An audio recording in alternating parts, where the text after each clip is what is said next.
Hello जी, नमस्ते, कैसे हैं आप लोग?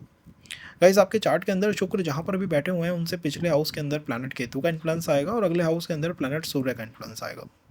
शुक्र अगर आपके सेकंड हाउस के अंदर बैठे हुए हैं तो लगन के ऊपर केतु का इन्फ्लुएंस आपको दिखाई देगा ही देगा।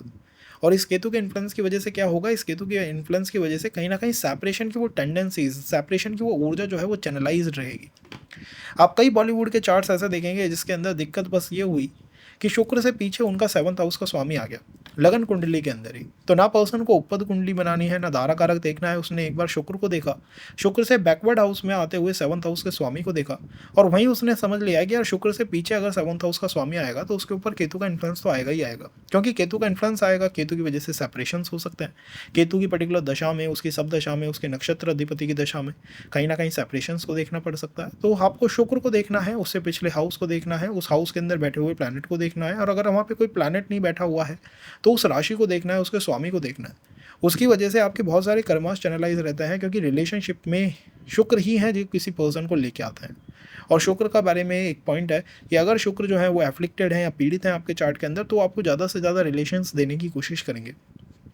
इसकी वजह से पर्सन के मल्टीपल रिलेशंस तो हो सकते हैं, लेकिन उनके साथ जनरेटेड कर्मास भी पर्सन को देखने को मिलेंगे ही मिलेंगे। तो शुक्र की पोजीशन बर्थ चार्ट के अंदर बहुत इंपॉर्टेंट पोजीशन है। जिस हाउस के अंदर बैठे हुए हैं वो हाउस बहुत इंपॉर्टेंट हाउस है, उससे पिछला हाउस बहुत इंपॉर्टेंट है। कैसे इन सब चीज़ों को रीड करा जाए, कैसे शुक्र के कंजंक्शन को समझा जाए। शुक्र के कंजंक्शन को समझना भी बहुत ईजी एक एक अप्रोच नहीं है। शुक्र चंद्रमा के साथ बैठे हैं, मंगल के साथ बैठे हैं, केतु के साथ हैं, राहु के साथ हैं, तो किस तरह का इन्फ्लुएंस पर्सन को देखने को मिलेगा। अगर आप सलमान खान के चार्ट को देखोगे, शुक्र is sitting with Mangal, Mangal exalted है, तो ऐसा लगता है कि शुक्र बहुत ज़्यादा अच्छे रिजल्ट यहाँ पे जनरेट करेंगे। और उन्हीं शुक्र की वजह से उनको नहीं, उनके सिबलिंग्स को, उनके ब्रदर्स को भी मैरिज में सेपरेशंस देखने को मिले। क्योंकि शुक्र के साथ जो भी प्लैनेट बैठा हुआ होगा, अगर उसकी डिग्री कम है तो उसके ऊपर केतु का इन्फ्लुएंस आएगा ही आएगा। आप ये ध्यान रखिएगा कि केतु का प्रभाव उसके अंदर देखने को मिलेगा ही मिलेगा। अब इसके पीछे का साइंस क्या है, इसके पीछे का फंडा क्या है कि क्यों केतु का इन्फ्लुएंस ऐसा आता है। देखिए गाइस, इसके ऊपर कई सारे फंडास हैं। ऐसा नहीं है कि कोई एक चीज़ एक ही तरफ से या एक ही एंगल से सेट होती है। सबसे सिंपल जो आप आराम से समझ जाओगे वो ये है कि विंशोत्तरी दशा की सीक्वेंस इस तरह की सेट है कि शुक्र की दशा से पहले केतु की दशा आती है और शुक्र के बाद सूर्य की दशा आती है। और ये प्रैक्टिकल है कि अगर शुक्र से पिछले हाउस को आप देखोगे तो उसके ऊपर केतु का इन्फ्लुएंस मिलेगा ही मिलेगा। शुक्र इन द थर्ड हाउस वाले पर्सन से आप पूछ लीजिएगा कि आपके परिवार में रिलेशनशिप्स या मैरिजेस के क्या हाल है, कहीं वहाँ पे कोई चीज़ अफ्लिक्टेड तो नहीं है। और अगर शुक्र से पिछले हाउस में प्लैनेट बैठा भी हुआ है, उसके ऊपर उस प्लैनेट का दंश आएगा ही आएगा, केतु का प्रभाव आएगा ही आएगा। शुक्र से पिछले हाउस में अगर सूर्य हो तो सूर्य के ऊपर केतु का इन्फ्लुएंस आएगा। फादर की लाइफ में केतु का प्रभाव आपको बहुत ज़्यादा देखने को मिलेगा। ये एक अप्रोच होती है शुक्र की, क्योंकि हर प्लैनेट अपने कर्मास चैनलाइज करता हुआ चलता है। जैसे जैसे वो कर्मास जनरेट करता जाता है, उसकी डिग्री बढ़ती चली जाती है, इंक्रीज होती हुई चली जाती है, और जैसे जैसे उसकी डिग्री इंक्रीज होती हुई जाएगी वैसे वैसे उसके ऊपर किसी स्पेशल प्लैनेट का इन्फ्लुएंस जो है वो आने लगेगा। जब भी आप मैरिज की बात करते हो कि दो पर्सन जो है मैरिज में जा सकते हैं या नहीं जा सकते हैं, बिलीव मी गाइज, ना जुपिटर की वजह से जा सकते हैं, ना शुक्र की वजह से जा सकते हैं, शनि की वजह से ही जा सकते हैं। अगर आप किसी पर्सन को शनि साढ़े साथी में देखो तो उससे पहला ही प्रिडिक्शन ये दे दीजिएगा कि भाई हो सकता है तुम्हारे लिए मैरिज या रिलेशनशिप्स के द्वार खुल गए हों। क्यों? क्योंकि शनि साढ़े साथी, शनि इज़ अ प्लैनेट जो कि आपको एक लॉन्ग रन के कर्मा के अंदर पटकेगा। हल्के फुल्के कर्मास के अंदर पटकते हैं वो चंद्रमा शुक्र जो छोटे छोटे ट्रांजिट लगाते हैं। जब शनि की बात आती है तो वो लंबे कर्मास में पटक देता है। अगर आप शुक्र से सेवंथ प्लैनेट को देखोगे इन द दशा सीक्वेंस ऑफ विंशोत्तरी, आप पाओगे कि शुक्र से सेवंथ आता ही शनि है।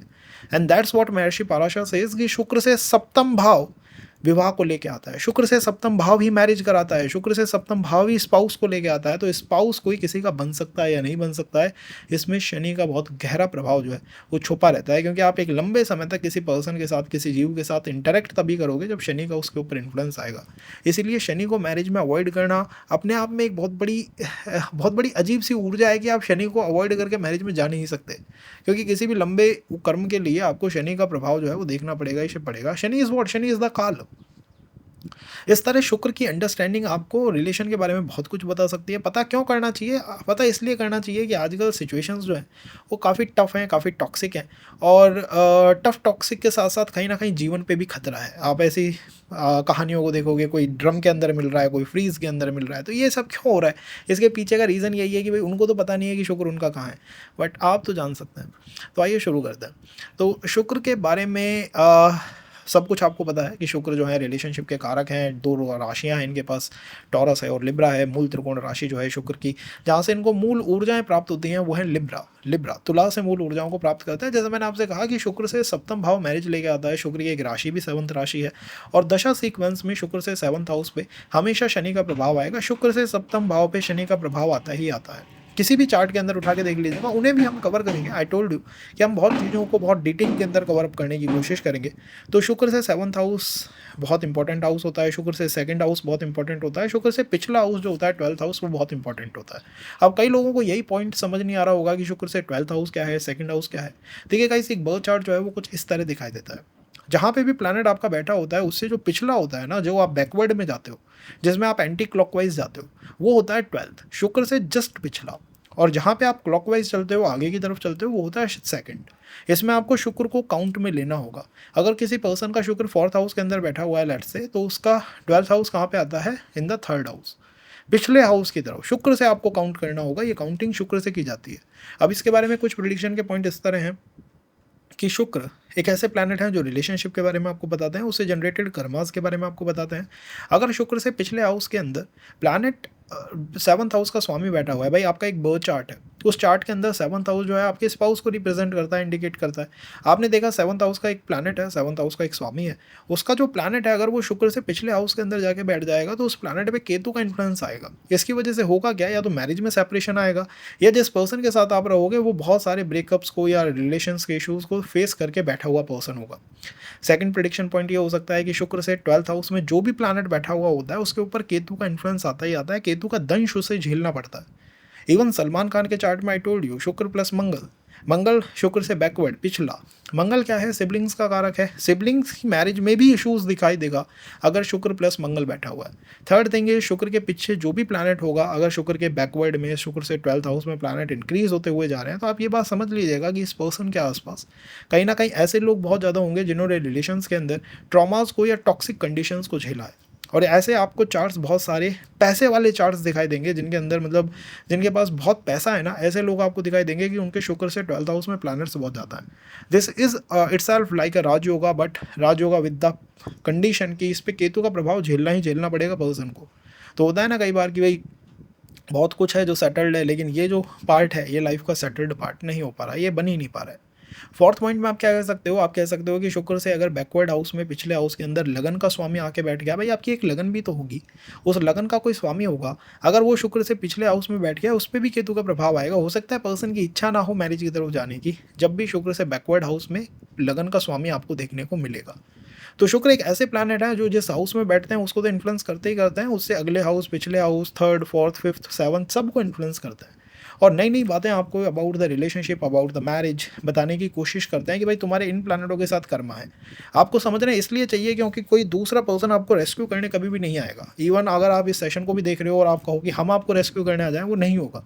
एट द एंड आपको खुद को, अपने आप को रेस्क्यू करना होगा। आपको पता करना होगा कि यार इस प्लैनेट के साथ शायद मेरी कुछ सेटिंग है जो नहीं बैठ पा रही है, और इसके साथ शायद बैठ पा रही है। जिसके साथ नहीं बैठ पा रही है, जिसको इशूज़ का सामना करना पड़ रहा है, शुक्र से 12th में अगर जो प्लैनेट है, उसके लिए दान दक्षिणा करना शुरू करिए, उसके मंत्र जाप करना शुरू करिए, उसके लिए हो सके तो कहीं से मंत्र जाप कराइए, ताकि वो प्लैनेट केतु के पॉजिटिव इन्फ्लुएंस को झेले, जिससे कि उसके अंदर शांति आ सके। उसको हीलिंग प्रोवाइड करने की कोशिश करिए, तब वो प्लैनेट आपके भी विवाह को, आपके भी रिलेशन को चलने देगा। अदरवाइज उसमें ट्रबल्स आपको देखने को मिलेंगी। वो प्लैनेट जिस हाउस का कंट्रोलर है उससे रिलेटेड समस्याएं आएंगी। ऐसे चार्ट जिसमें 7th हाउस का स्वामी मान लीजिए कोई प्लैनेट है, लेट्स से प्लैनेट इज सूर्य, ठीक है, सूर्य शुक्र से पिछले हाउस में आ गया, पीछे चला गया। अब यहाँ पे क्या इंडिकेट होता है कि सूर्य के ऊपर केतु का प्रभाव आ रहा है, 7th हाउस आपके स्पाउस को दिखाता है। तो आप नहीं, आपका स्पाउस ऐसा है जिसपे केतु का प्रभाव है। अब्यूजिव हो सकता है, बहुत एग्रेसिव हो सकता है, ऐसा पर्सन हो सकता है जो कि कुछ भी बोल दे, लाइक कुछ भी बोल दे, जिसकी बात का कोई सेंस ही ना निकले कि कुछ भी बोल दिया इसने। फोर्थ, आप ये कह सकते हो कि इस पर्सन के ऊपर कॉस केतु का प्रभाव है। एडवेंचर करना इसे पसंद होगा, कभी माउंटेन पे चढ़ जाएगा, कभी कुछ करेगा, कभी कहीं जंप मार देगा, मतलब ये कुछ भी कर सकता है, अनप्रेडिक्टेबल एनर्जी है।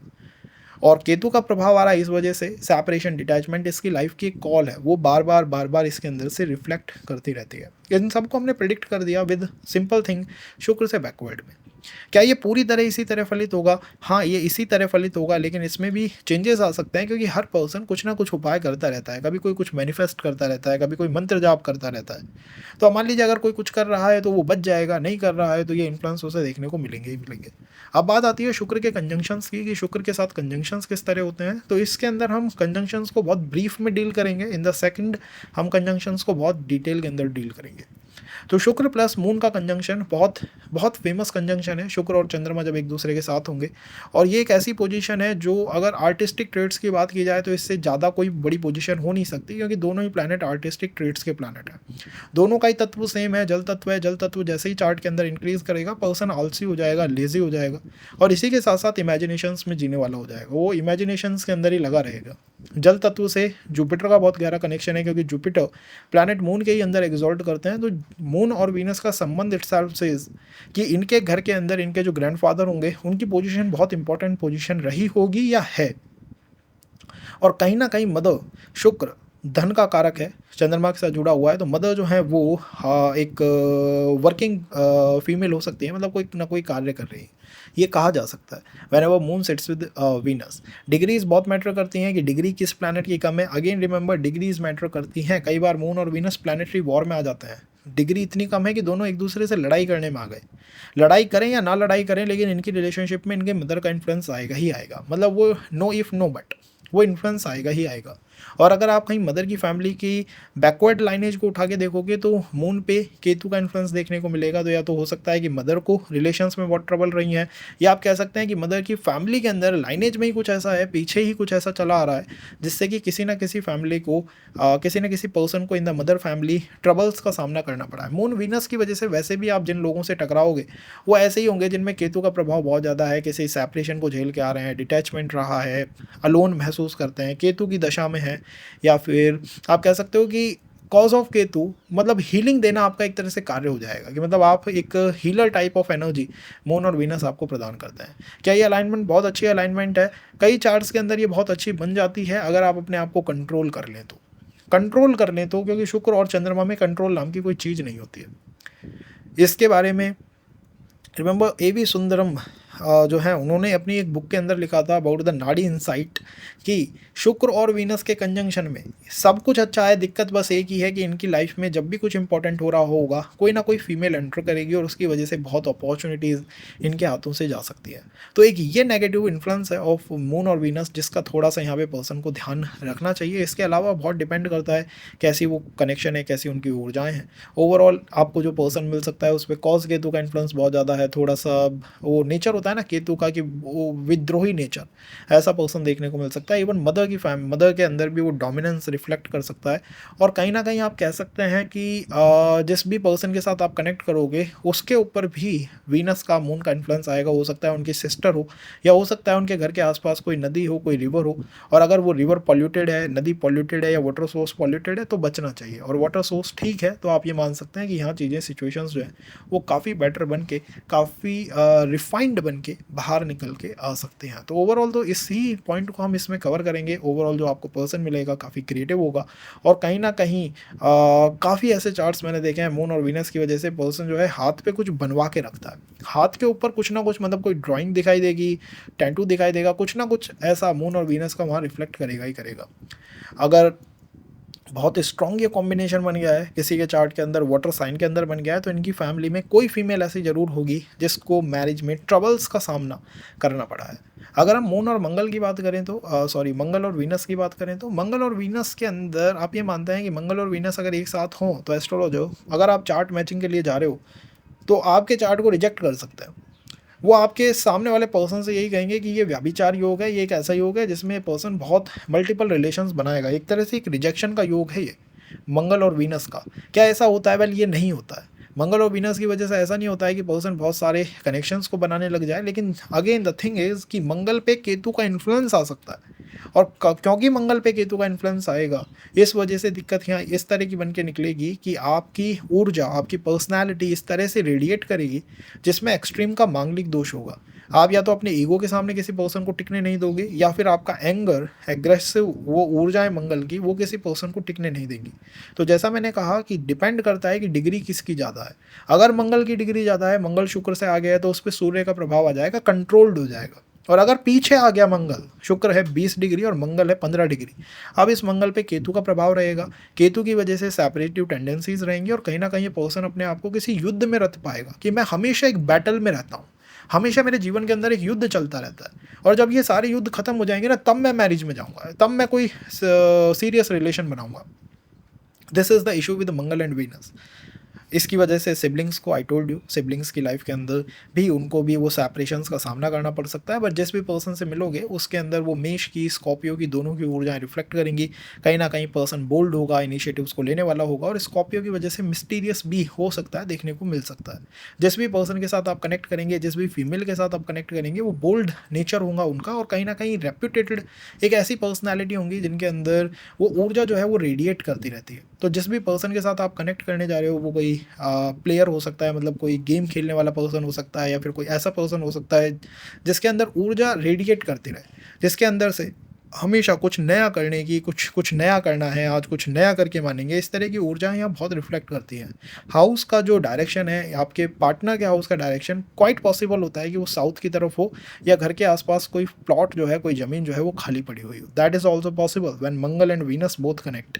एंड यहाँ पर सिबलिंग्स की लाइफ में भी रिलेशनशिप रिलेटेड ट्रबल्स आएंगे। आप जिस परिवार में रह रहे हो वहाँ देख लीजिएगा, अपने सिबलिंग्स की लाइनेज को उठा के आपके फादर के किसी न किसी पर्सन की मैरिज के अंदर या रिलेशनशिप के अंदर आपको ट्रबल दिखाई देगी ही देगी। उसका रीज़न क्या है? मंगल पे केतु का प्रभाव आ गया। ब्रीफ में कवर करेंगे, लेकिन बहुत गहरा कवर करेंगे। अगर हम बात करें वीनस और प्लैनेट मर्क्यूरी की, बुध की, तो वीनस और बुध का जो संबंध होता है काफ़ी गहरा संबंध होता है। गहरा संबंध इसलिए होता है कि दोनों प्लैनेट हमेशा एक दूसरे के आसपास रहते हैं, और दूसरी बात है दोनों एक दूसरे के नीचत्व को ख़त्म करते रहते हैं। जो नीच भंग राजयोग लगते हैं वो बहुत ईजी तरीके से शुक्र और बुध के लग जाते हैं। पाइसेस में हो गए, वर्गों में हो गए, तो एक दूसरे के नीच को कैंसिल आउट करते रहता है। ओवरऑल इनकी पोजीशन बहुत अच्छी है। बट बुध जैसा एक डिप्लोमेटिक प्लैनेट, वो अपनी डिप्लोमेसी को रिलेशनशिप में रिफ्लेक्ट ना करे, ऐसा नहीं हो सकता। किसी रिलेशन को चलाने के लिए आपको क्या चाहिए? सबसे पहले आपको कम्युनिकेशन चाहिए। The communication comes from planet Budh. दूसरी बात है, आपको थोड़ी डिप्लोमेटिक अप्रोच चाहिए, वो भी बुध से आती है। लेकिन अगर ये बुध एफ्लिक्ट कर जाए, पीड़ित हो जाए, तो ये इतना डिप्लोमेटिक आपको बना देगा, पर्सन ये सोचेगा यार मैं 1% इन्वेस्ट कर रहा हूँ, मुझे 2% रिटर्न मिलना चाहिए। और यही अप्रोच आपके रिलेशन को ट्रबलसम बना देती है। कई बार वीनस और मर्क्यूरी की वजह से मैंने रिलेशनशिप में कम्युनिकेशन के इश्यूज़ देखे हैं, क्योंकि मर्क्यूरी पे भी केतु का इन्फ्लुएंस आएगा। और जब मर्क्यूरी पे केतु का इन्फ्लुएंस आएगा, तो आप ये मान के चलिएगा कि वो रिलेशनशिप में कम्युनिकेशन कर पाना उस पर्सन के लिए बहुत बहुत ज़्यादा मुश्किल हो जाएगा। यहाँ पे रिलेशनशिप में ट्रबल का मेन रीज़न जो है, मर्क्यूरी खुद बन सकता है, बुध खुद बन सकता है। और कॉज ये वीनस और बुध एक दूसरे के साथ बैठे हुए हैं। बुध जो है भुआ का कारक है, भुआ को रिप्रेजेंट करता है। तो आप अगर अपने परिवार में देखेंगे ना, तो कहीं ना कहीं आपकी भुआ पक्ष को रिलेशनशिप में या मैरिजेस के अंदर ट्रबल का सामना करना पड़ा हुआ होगा, कॉज केतु का इस पर इन्फ्लुएंस आएगा। मैंने आपको बता दिया है। आपको देखना इस पर्सपेक्टिव से है कि डिग्री कम है या ज़्यादा है। अगर डिग्री कम है तो इसके ऊपर इन्फ्लुएंस आना कंफर्म है, तय है पूरी तरह। और आप क्या कह सकते हो, आपका पर्सन ऐसा हो सकता है जिसने कभी ना कभी वो बुद्ध के कार्य करने की कोशिश करी हो, कोई बिजनेस करने की कोशिश करी हो, कोई astrology, tarot reading and all ये करने की कोशिश करी हो, क्योंकि बुद्ध के अंदर ये ऊर्जाएं समाहित हैं, वो उसके अंदर से फ्लो करती हैं। वीनस और बुध के संबंध की वजह से कई बार पर्सन जो होगा आपका, वो मैथमेटिक्स के अंदर काफ़ी अच्छा परफॉर्मर हो सकता है, क्योंकि बुध एक बहुत फेमस राजयोग बनाता है, दैट इज़ द बुध आदित्य राजयोग। और जो भी पर्सन आपको मिलेगा, उसने अपने फैमिली में या अपनी लाइफ के अंदर कोई ना कोई बड़ा important decision just cause of her father लिया होगा, just cause of the father लिया होगा, क्योंकि बुध पे सूर्य का प्रभाव बहुत बहुत बहुत आता हुआ प्रभाव है। बुध आदित्य राजयोग इन्हीं का बनता है, सूर्य और बुध का। तो जिस भी पर्सन के साथ आप कनेक्ट करोगे, उस पर बुध का प्रभाव भी आएगा ही आएगा। और आप क्या कह सकते हैं, और आप ये कह सकते हैं कि पर्सन बहुत डिटेल ओरिएंटेड हो सकता है। उसकी अप्रोच ऐसी होगी कि छोटी छोटी बातों पे बहुत गहराई से ध्यान दे, बहुत पूरी तरह ध्यान दे, और हमेशा वो डिप्लोमेटिक अप्रोच, ऐसी अप्रोच कि भाई मुझे क्या मिलेगा इन रिटर्न, मुझे क्या प्राप्त होगा, ये इसकी एक समस्या यहाँ पे बन के निकल सकती है। तो ब्रीफ के अंदर कवर करेंगे, बहुत गहरा कवर करेंगे, और नेक्स्ट सेशन के अंदर पूरा कंजंक्शन के ऊपर इसे रखेंगे। इन द फोर्थ, अगर हमारा वीनस बैठा हुआ हो जुपिटर के साथ, तो वीनस और जुपिटर का संबंध कैसा संबंध है? देखिएगा, इस जुपिटर काम के प्लैनेट नहीं है। काम के मतलब काम के तो प्लैनेट हैं, बट वो जो काम तत्व है ना, उनके प्लैनेट नहीं है। जुपिटर से काम तत्व चैनलाइज नहीं होता है। वो धर्म के प्लैनेट हैं, वो अर्थ के प्लैनेट है, बट काम तत्व के नहीं है। शुक्र और जुपिटर का एक दूसरे के साथ मिलना इंटेलेक्चुअल लेवल पे बहुत शानदार योग है। अगर आप फिलोसफिकल लेवल पे बात करो, बहुत शानदार योग है, बहुत बड़ा फिलोसोफर आपको बना सकता है। दार्शनिक बनने के लिए, इमेजिनेशंस के अंदर रहने के लिए, अपना खुद का वर्ल्ड बना के उसमें जीने के लिए बहुत अच्छा योग है वीनस और जुपिटर का।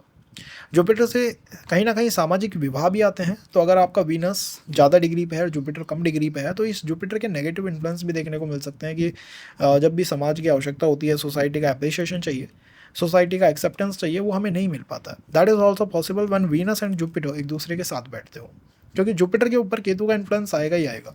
किस तरह से आएगा, इसे समझने के लिए आपको पूरा सेशन देखना पड़ेगा, आपको डिग्रीज को समझना होगा, तब जाके आप समझ पाएंगे कि कैसे शुक्र का जुपिटर के ऊपर इन्फ्लुएंस आ रहा है। तो मान लीजिए अगर ये जुपिटर आपके 7th हाउस के स्वामी हैं तो सिचुएशन थोड़ी टफ हो सकती है। और अगर ये 7th हाउस के स्वामी नहीं है, तो इन जुपिटर पे केतु के इन्फ्लुएंस की वजह से आपके फादर को, ग्रैंडफादर को, मेल लाइनेज जो है फैमिली की, उसको रिलेशन में या फिर मैरिज के अंदर ट्रबल्स का सामना करना पड़ता है, क्योंकि उस प्लैनेट के ऊपर केतु का इन्फ्लुएंस आ रहा है। वो प्लैनेट ये मानता है कि यार मैं केतु के प्रभाव क्षेत्र में हूँ, केतु मुझे कंट्रोल कर रहा है, मुझे डोमिनेट कर रहा है। तो जैसे ही जुपिटर को केतु डोमिनेट करेगा या जुपिटर पे केतु का प्रभाव आएगा, ये पर्सन, मैरिज की बात छोड़िए, ये पर्सन दार्शनिक या फिर कोई आध्यात्मिक लीडर बन सकता है, क्योंकि जुपिटर पे केतु का प्रभाव जो है पर्सन को आध्यात्मिक या दार्शनिक बना देता है।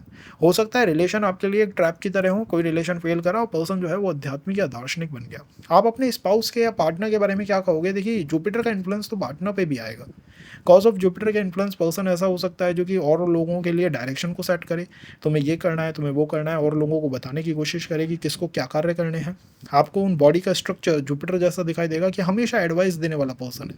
और कहीं ना कहीं कमज़ोर जो शरीर होता है, क्योंकि जुपिटर पे केतु का भी प्रभाव आ गया है, आप मान सकते हैं कि हेल्थ वाइज थोड़ा सा श्रिंक्ड पर्सन देखने को मिल सकता है, मतलब बहुत ज़्यादा हेल्थी पर्सन देखने को मिल पाए वीनस और जुपिटर के संबंध में, ये भी थोड़ा सा मुश्किल रहता है। और जुपिटर पे कॉस केतु का प्रभाव आ रहा है, आप मान सकते हैं कि आपके पार्टनर के ऊपर, फैमिली के मेल लाइनेज के ऊपर, जो मेल है फैमिली के, उनके ऊपर केतु का इन्फ्लुएंस आएगा और उसकी वजह से हेल्थ ट्रबल्स का, हेल्थ इश्यूज़ का यहाँ सामना करना पड़ सकता है। पार्टनर के घर के आसपास आपको स्कूल्स या फिर आपको टेम्पल्स ये देखने को बहुत मिल सकते हैं। और ओवरऑल वीनस और जुपिटर का संबंध एक अच्छा संबंध है, एक हेल्पफुल संबंध है, एक हेल्दी संबंध है। किस तरह से चैनलाइज हो रहा है आपके बर्थ चार्ट में बहुत इंपॉर्टेंट प्ले आउट करेगा।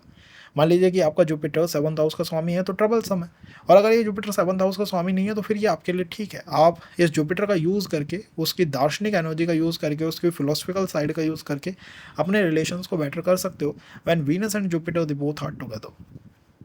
अगर हम वीनस और शनि की बात करें कि वीनस और शनि किस तरह से वर्कआउट करते हैं, तो देखिएगा इस वीनस से 7th में शनि की ऊर्जाएं आती हैं। ठीक है, शनि ही वो प्लैनेट है जो कि तुला राशि में उच्च के होंगे, जो कि शुक्र की मूल त्रिकोण राशि है। शनि की वजह से मैरिज होने की संभावनाएं बहुत इंक्रीज हो जाती हैं। दो शनि मैरिज में डीले लेके आता है, क्योंकि ये मैरिज के कारक, रिलेशनशिप के कारक शुक्र के साथ बैठे हुए हैं, तो ये रिलेशनशिप में डीले को तो इंडिकेट करेंगे। ये कहेंगे भाई डीले तो मैं किसी ना किसी तरह से चैनलाइज करूंगा, और उसी के साथ ये दुख को भी रिप्रेजेंट करते हैं। तो रिलेशनशिप के मैटर्स में पर्सन थोड़ा दुखी भी हो सकता है, उसके साथ एक ही जो चीज़ हुई है, एक ही पैटर्न बार बार फॉलो होगा, क्योंकि शनि के साथ भी ऐसा ही होता है। उनकी जो एक वाइफ है, सेकंड वाइफ, उनके फादर की लाइनेज को आप देखेंगे तो 2 वाइफ है उनकी। तो आप ये मान सकते हैं कि एक ही पैटर्न बार बार यहाँ रिपीट होने की ऊर्जा या रिपीट होने के जो चांसेस हैं वो थोड़े से इंक्रीज हो जाते हैं। ओवरऑल शुक्र और शनि का संबंध ऐसे किसी पर्सन को लेके आ सकता है जो कि इंडिपेंडेंट पर्सन है, इंडिपेंडेंट अप्रोच रखता है अपनी, और कहीं ना कहीं वो अपने आप को सेल्फ एम्प्लॉयड करके बैठा हुआ है, अपने ही कार्य क्षेत्र के अंदर लगा हुआ है। लेकिन फादर का या फिर अंकल का बहुत गहरा प्रभाव हो, बहुत गहरा इन्फ्लुएंस इस पर्सन की पर्सनालिटी पे देखने को मिलेगा। और आप ये मान के चलिएगा कि शनि के ऊपर केतु का इन्फ्लुएंस आएगा, बहुत गहरा इन्फ्लुएंस आएगा, क्योंकि शनि अगर शुक्र से पीछे हैं तो उसके ऊपर केतु का प्रभाव आएगा ही आएगा।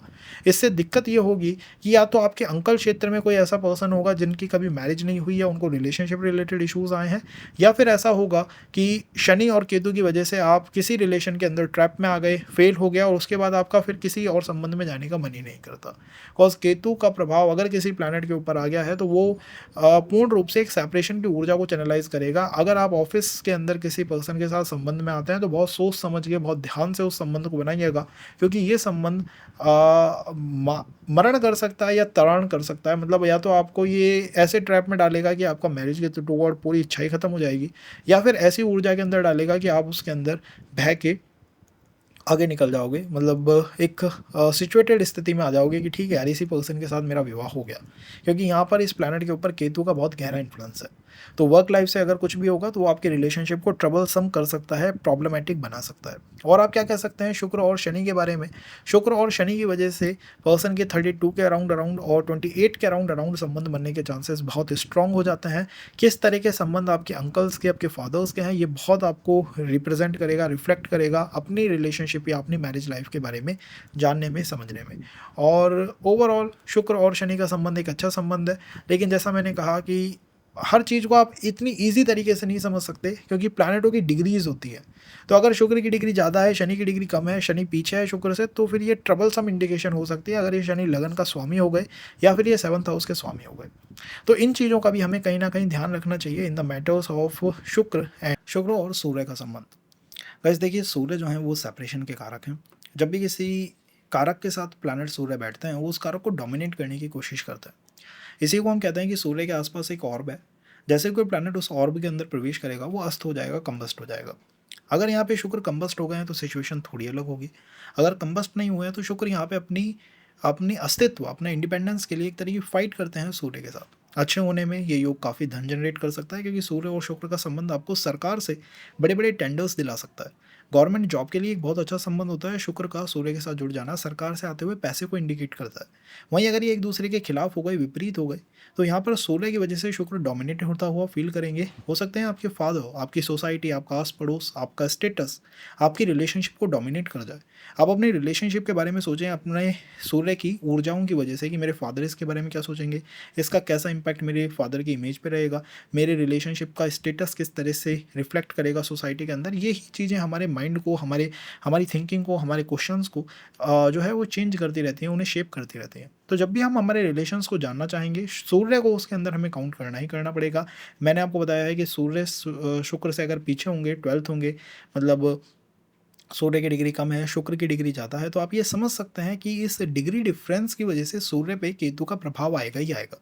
जैसे ही आप अपने स्टेटस की या अपने इंडिपेंडेंस की बात करोगे तो रिलेशनशिप फेल कर सकता है। जैसे ही उनके बारे में सोचोगे तो भी वो रिलेशन जो है फेल कर सकता है। या फिर अगर रिलेशनशिप में कोई ट्रैप मिला या कोई रिलेशन फेल करा, तो आपने कई लोग ऐसे देखे होंगे ना, जिन्होंने एक बार कोई संबंध फेल होता है, कोई पर्सन उनके प्रपोजल को ठुकराता है और वो तुरंत ही वो केतु जैसे पर्सन बन जाते हैं, सूर्य प्लस केतु।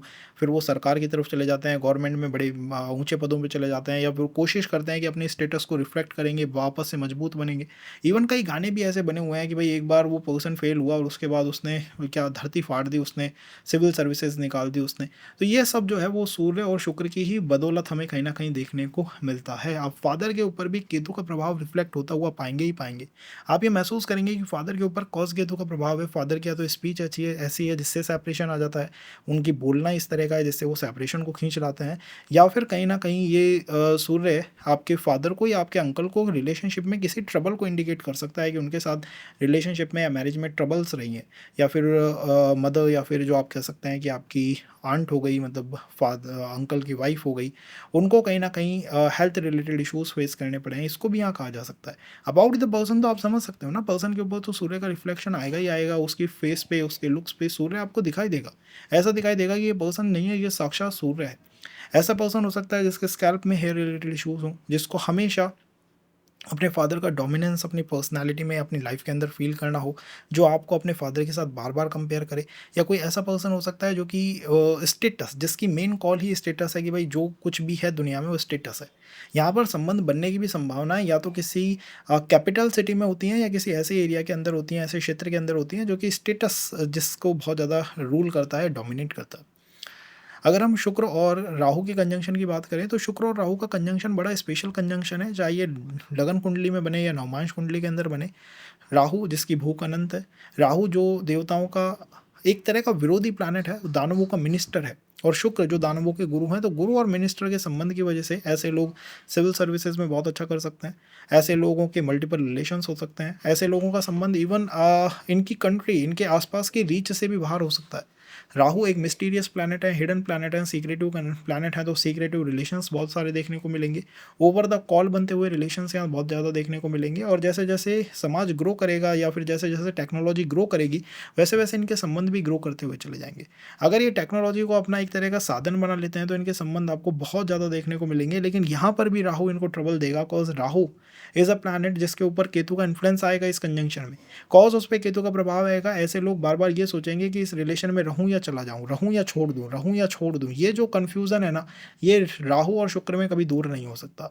इसी को कई लोग इल्यूजन का नाम देते हैं और कई लोग इसी को एक तरह का दुर्योग मानते हैं कि इसमें पर्सन कभी भी एक कंक्रीट डिसीजन नहीं ले सकता कि उसको रिलेशन या मैरिज में रहना चाहिए या छोड़ देना चाहिए। तो वो रहना छोड़ देना, रहना छोड़ देना बार बार किनके साथ होता रहता है, जिनका राहु और शुक्र किसी भी तरह से कनेक्ट कर जाए।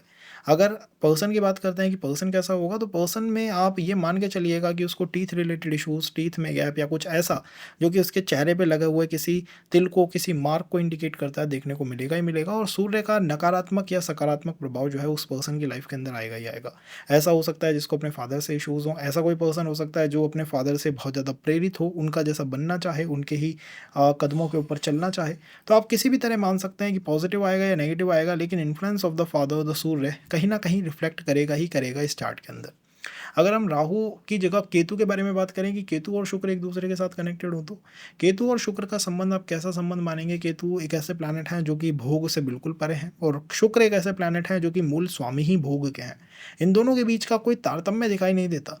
केतु अग्नि तत्व की ऊर्जाओं को ज़्यादा अपने अंदर समाहित रखते हैं और शुक्र जो है वो जल तत्व को ज़्यादा समाहित रखते हैं। तो डिलेमा के प्लैनेट हैं, डिलेमाज इंडिकेट करते हैं, और कहीं ना कहीं रिलेशनशिप में भी वो डिलेमेटिक सिचुएशन ला के रख देते हैं, सेपरेशन ला के रख देते हैं, दूरियों को ला के रख देते हैं। तो केतु और शुक्र के संबंध को क्या कोई पर्सन चाहेगा अपने चार्ट के अंदर? Well, I don't think so कि कोई पर्सन इसको प्रेफर करेगा, क्योंकि केतु जिसके भी साथ बैठेंगे उसको सेपरेशन आएंगे, उसको ग्रोथ में समस्याएं आएंगी। हाँ, कार्मिक रिलेशंस के लिए, पास्ट लाइफ के रिलेशंस के लिए बहुत अच्छी अलाइनमेंट है। इसमें आप हमेशा यही सोचते रहोगे कि यार मेरा पास्ट लाइफ में उसके साथ कोई संबंध था, इसके साथ कोई संबंध था, और पास्ट लाइफ के पर्सन बहुत आपकी लाइफ के अंदर आएंगे भी। लेकिन all of a sudden relation का ब्रेक होना केतु की वजह से ही होता है, जिसका कोई एक्सप्लेनेशन भी नहीं होता, क्योंकि केतु के पास फेस है ही नहीं। वो बातचीत करने वाले ही प्लैनेट नहीं है। फिजिकल रिलेशन या इंटीमेसी के लिए केतु एक बहुत शानदार प्लैनेट है, बिकॉज केतु के पास जो भी इंद्रियां बची हुई हैं वो लोअर इंद्रियां हैं, ऊपर की इंद्रियां उनके पास नहीं है। ऊपर की इंद्रियज बिलोंग्स टू राहु और नीचे की इंद्रियज बिलोंग्स टू केतु। और आप क्या कह सकते हैं, आपका पार्टनर ऐसा होगा जो एग्रेसिव होगा, विद्रोही टाइप की पर्सनालिटी होगी। कई बार ये ऐसे पर्सन को इंडिकेट कर देते हैं जो कि अपनी फैमिली में या तो सिंगल चाइल्ड है, या फिर आप कह सकते हैं कि या तो सिंगल चाइल्ड है या फिर एल्डेस्ट और यंगेस्ट, ऐसी भी पोजीशन आ जाती है।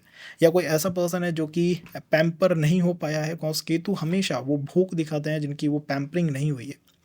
तो आप ये मान सकते हैं कि केतु और शुक्र का संबंध एक अच्छा संबंध नहीं है, और इसमें केतु के ऊपर और इस एक्सट्रीम केतु का इन्फ्लुएंस आएगा। तो केतु पे केतु का और आता हुआ प्रभाव, बहुत गहरा केतु का प्रभाव होगा। और अगर आपको इसको समझना है तो अपने नाना पक्ष को देखिएगा, अपने ग्रैंडफादर साइड को देखिएगा, मदर फैमिली की तरफ से। वहाँ आपको कोई ना कोई पर्सन ऐसा मिला हुआ होगा जो कि या तो कम समय में जिसको कुछ ट्रबल्स आई हैं, ट्रबल्स का मतलब आप समझ सकते हैं लाइफ थ्रेटनिंग कोई ट्रबल्स कम समय में उस पर्सन ने देखी हैं। एक दो जनरेशन अगर आप पीछे जाओगे तो आपको कोई ऐसा पर्सन मिल जाएगा। और दूसरी बात ये हो सकती है कि कहीं ना कहीं वहाँ पर संबंध जो है वो ठीक ठाक नहीं चल पाते हैं। तो अगर ऐसी कोई पॉसिबिलिटी है तो आपका केतु जो है जागृत है। और अगर ऐसी कोई पॉसिबिलिटी नहीं बन रही है तो या तो डिग्री डिफरेंस है या केतु शुक्र से आगे है, कुछ ना कुछ डिफरेंट अलाइनमेंट है। अदरवाइज पोजीशन जो है वो यही बनेगी, ना इससे थोड़ा भी इधर ना इससे थोड़ा भी उधर। तो ये हमने कवर करा है शुक्र और कंजंक्शंस को। आगे के सेशंस के अंदर हम शुक्र और कंजंक्शन को बहुत डेप्थ में कवर करेंगे। अगर आप जानना चाहेंगे तो ही हम इन्हें कवर करेंगे, क्योंकि इसके अंदर राशियाँ भी होती हैं गाइज। शुक्र जैसा एक प्लैनेट है, ठीक है, उनके पास दो राशियाँ हैं, टॉरस भी है और लिब्रा भी है। मंगल के पास दो राशियां हैं, एरीज भी है, स्कॉर्पियो भी है। तो शुक्र की तरफ से कौन सी राशि प्रोमिनेंट है? लिब्रा। और मंगल की तरफ से मेष। इसीलिए दो प्लैनेट जब कनेक्ट करते हैं तो किसी तीसरे प्लैनेट का निर्माण करके रख देते हैं। यहाँ से लिब्रा उठेंगे, वहाँ से मेष उठेंगे, तो लिब्रा और मेष आप मान सकते हैं कि सूर्य और शनि का भयानक विरोध देखने को मिलेगा जिस भी चार्ट के अंदर शुक्र और मंगल जो है वो, शुक्र और जो मंगल है वो कनेक्ट करेंगे। सूर्य और शनि का विरोध देखने को मिलेगा। कभी ना कभी भी पर्सन जो है सरकार से या फिर गवर्नमेंट के किसी चंगुल में फंस सकता है। दैट ऑल्सो शुक्र और मंगल इंडिकेट। जॉब रिलेटेड बहुत ट्रबल्स आ सकती हैं कभी, और एकदम से स्टेटस अप जा सकता है, फिर डाउन हो सकता है, फिर अप जा सकता है। तो बहुत कुछ कर सकते हैं हम, अगर आप चाहें कि हम कंजंक्शंस के अंदर एक डिटेल्ड अप्रोच को लेके चलें।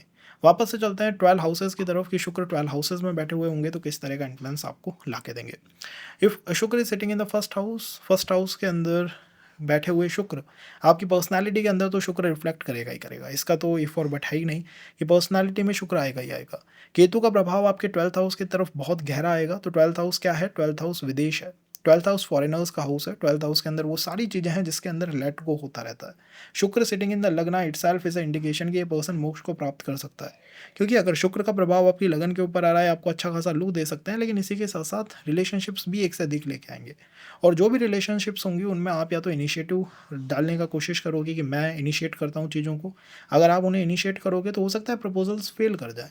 इसीलिए शुक्र से 12th हाउस में केतु का प्रभाव आ रहा है, जो कि आपके डिटैचमेंट को या फिर मोक्ष को इंडिकेट करता है। तो if you talk about the मोक्ष बहुत अच्छी कंडीशन हो सकती है। If you talk about your person तो कोई पर्सन ऐसा हो सकता है जिससे आपकी पहले ही जान पहचान हो, या कोई पर्सन ऐसा हो सकता है जो वेल नोन आपका कोई पर्सन हो। तो ये भी शुक्र इन द लगन इंडिकेट करते हैं। और क्या इंडिकेट करते हैं? और इंडिकेट करते हैं कि इस हाउस के अंदर, इस भाव के अंदर सूर्य ही वो होते हैं जो कि डायरेक्शन को सेट करते हैं। गुरु डायरेक्शन को सेट करते हैं। भाई फर्स्ट हाउस में किसको दिग्बल प्राप्त होगा? गुरु को और बुध को। तो गुरु और बुध आपकी डायरेक्शन को सेट कर रहे हैं। Jupiter is who? Jupiter is the society teacher. Mercury is आपकी भुआ को इंडिकेट करते हैं। तो हो सकता है आपकी रिलेशनशिप के रिगार्डिंग आप गाइडेंस दो फैक्टर से प्राप्त कर रहे हो, या तो अपने गुरु से प्राप्त कर रहे हो या फिर आप अपने भुआ पक्ष से प्राप्त कर रहे हो। मैं कहूँगा फर्स्ट हाउस में अगर आपका शुक्र बैठा हुआ है, इस बात को मान के चलिएगा कि आप या आपके पार्टनर को कहीं ना कहीं समाज का, सोसाइटी का वो सामना करना ही पड़ेगा, क्योंकि society is the one setting the direction for your Venus. आप उस मैरिज में जा नहीं सकते बिना समाज के एक्सेप्टेंस के। इसी वजह से शुक्र इन द फर्स्ट हाउस कई बार मल्टीपल रिलेशंस को इंडिकेट कर देते हैं। ओवरऑल पर्सन ऐसा होगा जिसके अंदर मंगल बहुत स्ट्रांगली रिफ्लेक्ट करेगा, सूर्य बहुत स्ट्रांगली रिफ्लेक्ट करेगा। तो पर्सन बोल्ड होगा, इसमें कोई इफ और बट नहीं है। इनिशिएटिव्स को लेने वाला होगा, एक एक्सट्रोवर्ट पर्सन देखने को मिलेगा आपको एज अ स्पाउस या फिर एज अ रिलेशनशिप। और क्या कह सकते हैं? और आप कह सकते हैं कि फर्स्ट हाउस कब कब एक्टिवेट होता है? फर्स्ट हाउस कब एक्टिवेट होता है? ये अराउंड अराउंड 13 साल में एक्टिवेट होता है, 13 ईयर पे, 25 पे एक्टिवेट होता है, 18 पे भी एक्टिवेट होता है फर्स्ट हाउस, और 25, यप 25 के अराउंड अराउंड एक्टिवेट होता है। तो इन एज ब्रैकेट्स के अंदर हम कोई रिलेशनशिप अपनी लाइफ के अंदर आता हुआ देख पाएंगे। और हमारा केतु 12th हाउस के अंदर चैनलाइज्ड है। तो 12th हाउस के अंदर जब भी केतु चैनलाइज होगा, मैं मानता हूँ कि फॉरेनर्स के साथ या ऐसे लोगों के साथ संबंध बनाने से थोड़ा बचना चाहिए जहाँ पर भी वो 12th हाउस की वाइब्रेशन बहुत स्ट्रांगली आ रही है। अगर आप ऐसे किसी पर्सन के साथ संबंध में जाते हो तो ये ट्रबलसम इंडिकेशन हो सकती है कि फर्स्ट हाउस में बैठा हुआ शुक्र आपको किसी ट्रॉमा के अंदर पटक दे, टॉक्सिक सिचुएशन में पटक दे, और आप फिर यही सोचते रहोगे यार ये सिचुएशन बनी तो इसके पीछे का रीज़न क्या था, इसके पीछे का रीज़न क्या था। क्योंकि 12th हाउस में केतु चैनलाइज है, एक तरह का डिटैचमेंट है जो स्ट्रांगली 12th हाउस में चैनलाइज है। अब आपको देखना होगा कि 12th हाउस में राशि कौन सी आ रही है। जो भी राशि आ रही है उसका स्वामी कहीं ना कहीं संबंधों में तनाव लेके आ सकता है, ट्रबल्स को लेके आ सकता है, ट्रबलसम रिलेशंस बना सकता है। ये होता है जब भी शुक्र फर्स्ट हाउस के अंदर बैठे हुए हों। अगर शुक्र सेकंड हाउस के अंदर बैठे हुए हैं तो सेकंड हाउस के अंदर बैठे हुए शुक्र बहुत शानदार शुक्र होंगे, क्योंकि एक तो सेकंड हाउस में टॉरस साइन की ऊर्जा हमेशा प्रेजेंट रहती है, चंद्रमा की ऊर्जा हमेशा प्रेजेंट रहती है, शुक्र की भी ऊर्जा पसंद हो गई है। तो अब ये मानिए कि आप जल तत्व बहुत इंक्रीज हो जाएगा चार्ट के अंदर। एज अ पर्सन जो कि डिसिप्लिन में रहना चाहे, शुक्र इन the second house is not good. शुक्र इन द सेकंड हाउस भोग के लिए बहुत अच्छा है, इंजॉयमेंट के लिए बहुत अच्छा है। चंद्रमा के साथ आपका शुक्र कनेक्टेड है, तो आप ये मान के चलिएगा कि आपको जो भी पर्सन देखने को मिलेगा उसमें मून की रिफ्लेक्शन तो होगी ही होगी। कोई ऐसा पर्सन होगा जिसके लुक्स को मून जो है कंट्रोल करते हैं, ड्राइव करते हैं, तो लुक्स में किसी भी तरह की कमी शुक्र इन द सेकंड हाउस आने नहीं देंगे।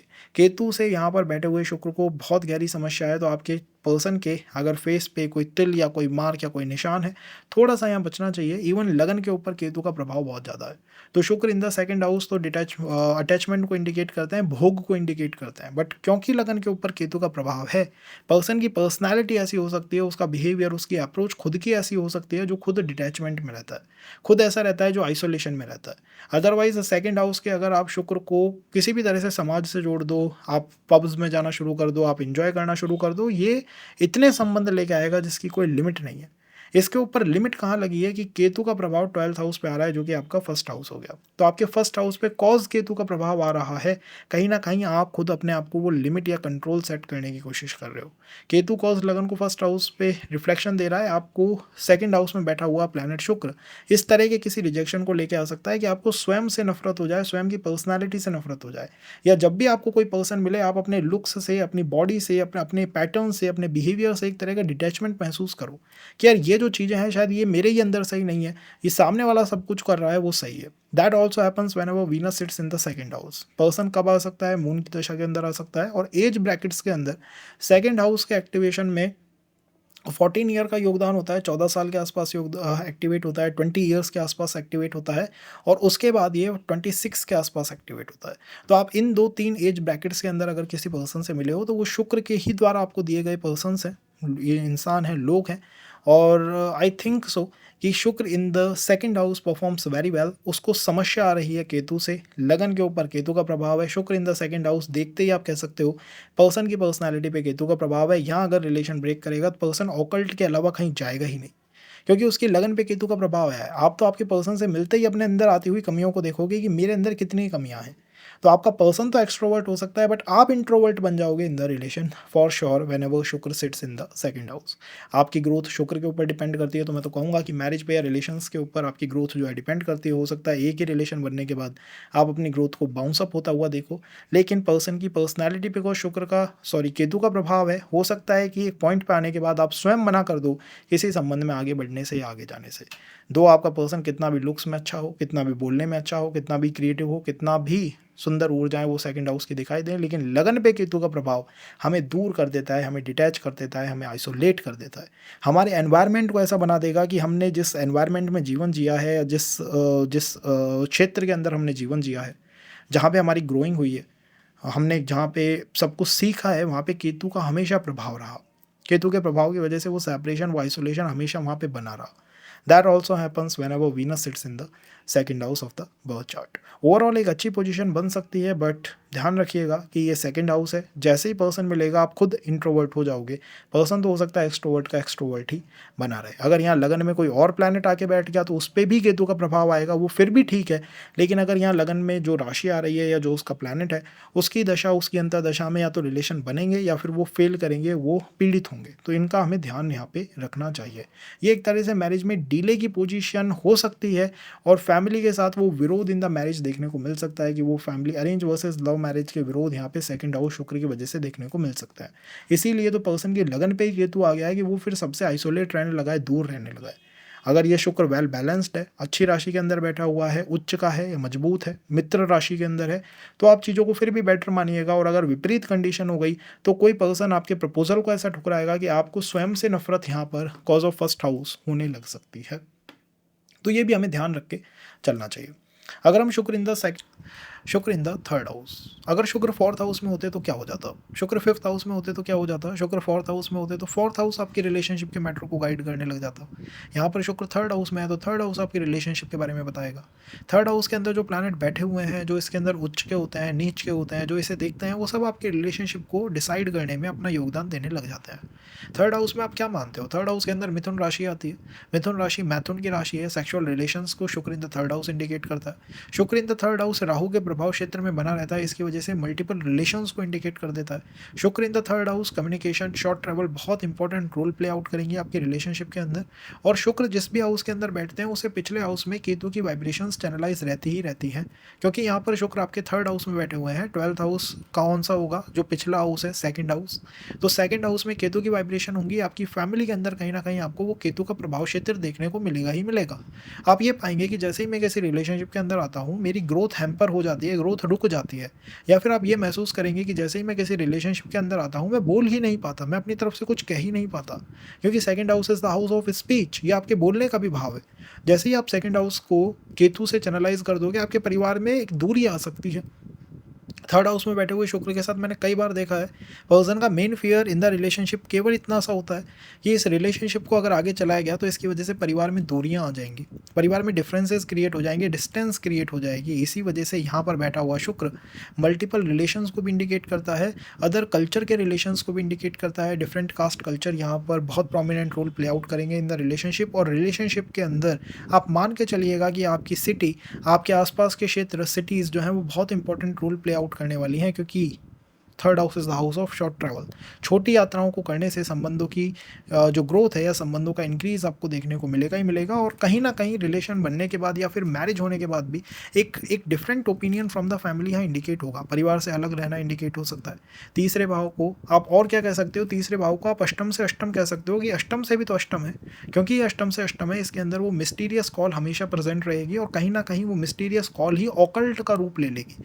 तो कई बार तो मैंने रिलेशनशिप में तंत्र मंत्र बहुत देखे हैं जब भी थर्ड हाउस के अंदर शुक्र आके बैठ जाता है। कई बार आप देखोगे कि आपकी रिलेशनशिप के अंदर तंत्र मंत्र के साथ साथ वो मिस्टीरियस या हिडन तत्व बहुत ज़्यादा प्रेजेंट है, और उसको इस तरह भी देखा जाएगा कि आप रिलेशनशिप में कोई बातचीत ही नहीं करते हो, और आपको ऐसा लगेगा कि यार मेरी तो बोलना ही मेरा तो रुक गया है, मेरी तो ग्रोथ ही हैम्पर हो गई है, मैं कुछ कह ही नहीं पा रहा हूँ। That also happens when ever Venus sits in the third house. पैसे का एक्सपेंडिचर काफ़ी इंक्रीज हो जाता है इस पोजीशन के अंदर, और एक तरह का डिटैचमेंट आ जाएगा आपको आपकी फैमिली से एक तरह की दूरी यहाँ पे महसूस होने लग जाएगी। अगर आपके सेकंड हाउस में कोई प्लैनेट बैठा है तो उसके ऊपर भी केतु का इन्फ्लुएंस जाएगा, उससे भी एक तरह की दूरी चैनलाइज हो सकती है जैसे ही कोई रिलेशनशिप बनता है। अदरवाइज फैमिली से दूरी को ये इंडिकेट करता है यहाँ पर बैठा हुआ शुक्र की फैमिली से किसी तरह का डिस्टेंस बन सकता है। कौन है जो आपकी रिलेशनशिप को शेप करते हैं? आई थिंक आपकी मदर जो है वो आपकी रिलेशनशिप को शेप करते हैं, वो बहुत कुछ कहेंगे आपसे आपकी रिलेशनशिप के बारे में। और आप क्या कह सकते हैं, इस पोजीशन से बहुत ट्रांसफॉर्मेटिव रिलेशनशिप्स यहाँ आपको बन के देखने को मिलेंगे, क्योंकि अष्टम से अष्टम इज़ नॉट दैट ईजी। अष्टम से अष्टम मीन्स कि एक बार अगर रिलेशन बन गया तो उसके बाद लाइफ पूरी की पूरी चेंज होके रह जाएगी। इस बात को ध्यान रखिएगा। That's why your second house is having the influence of Ketu.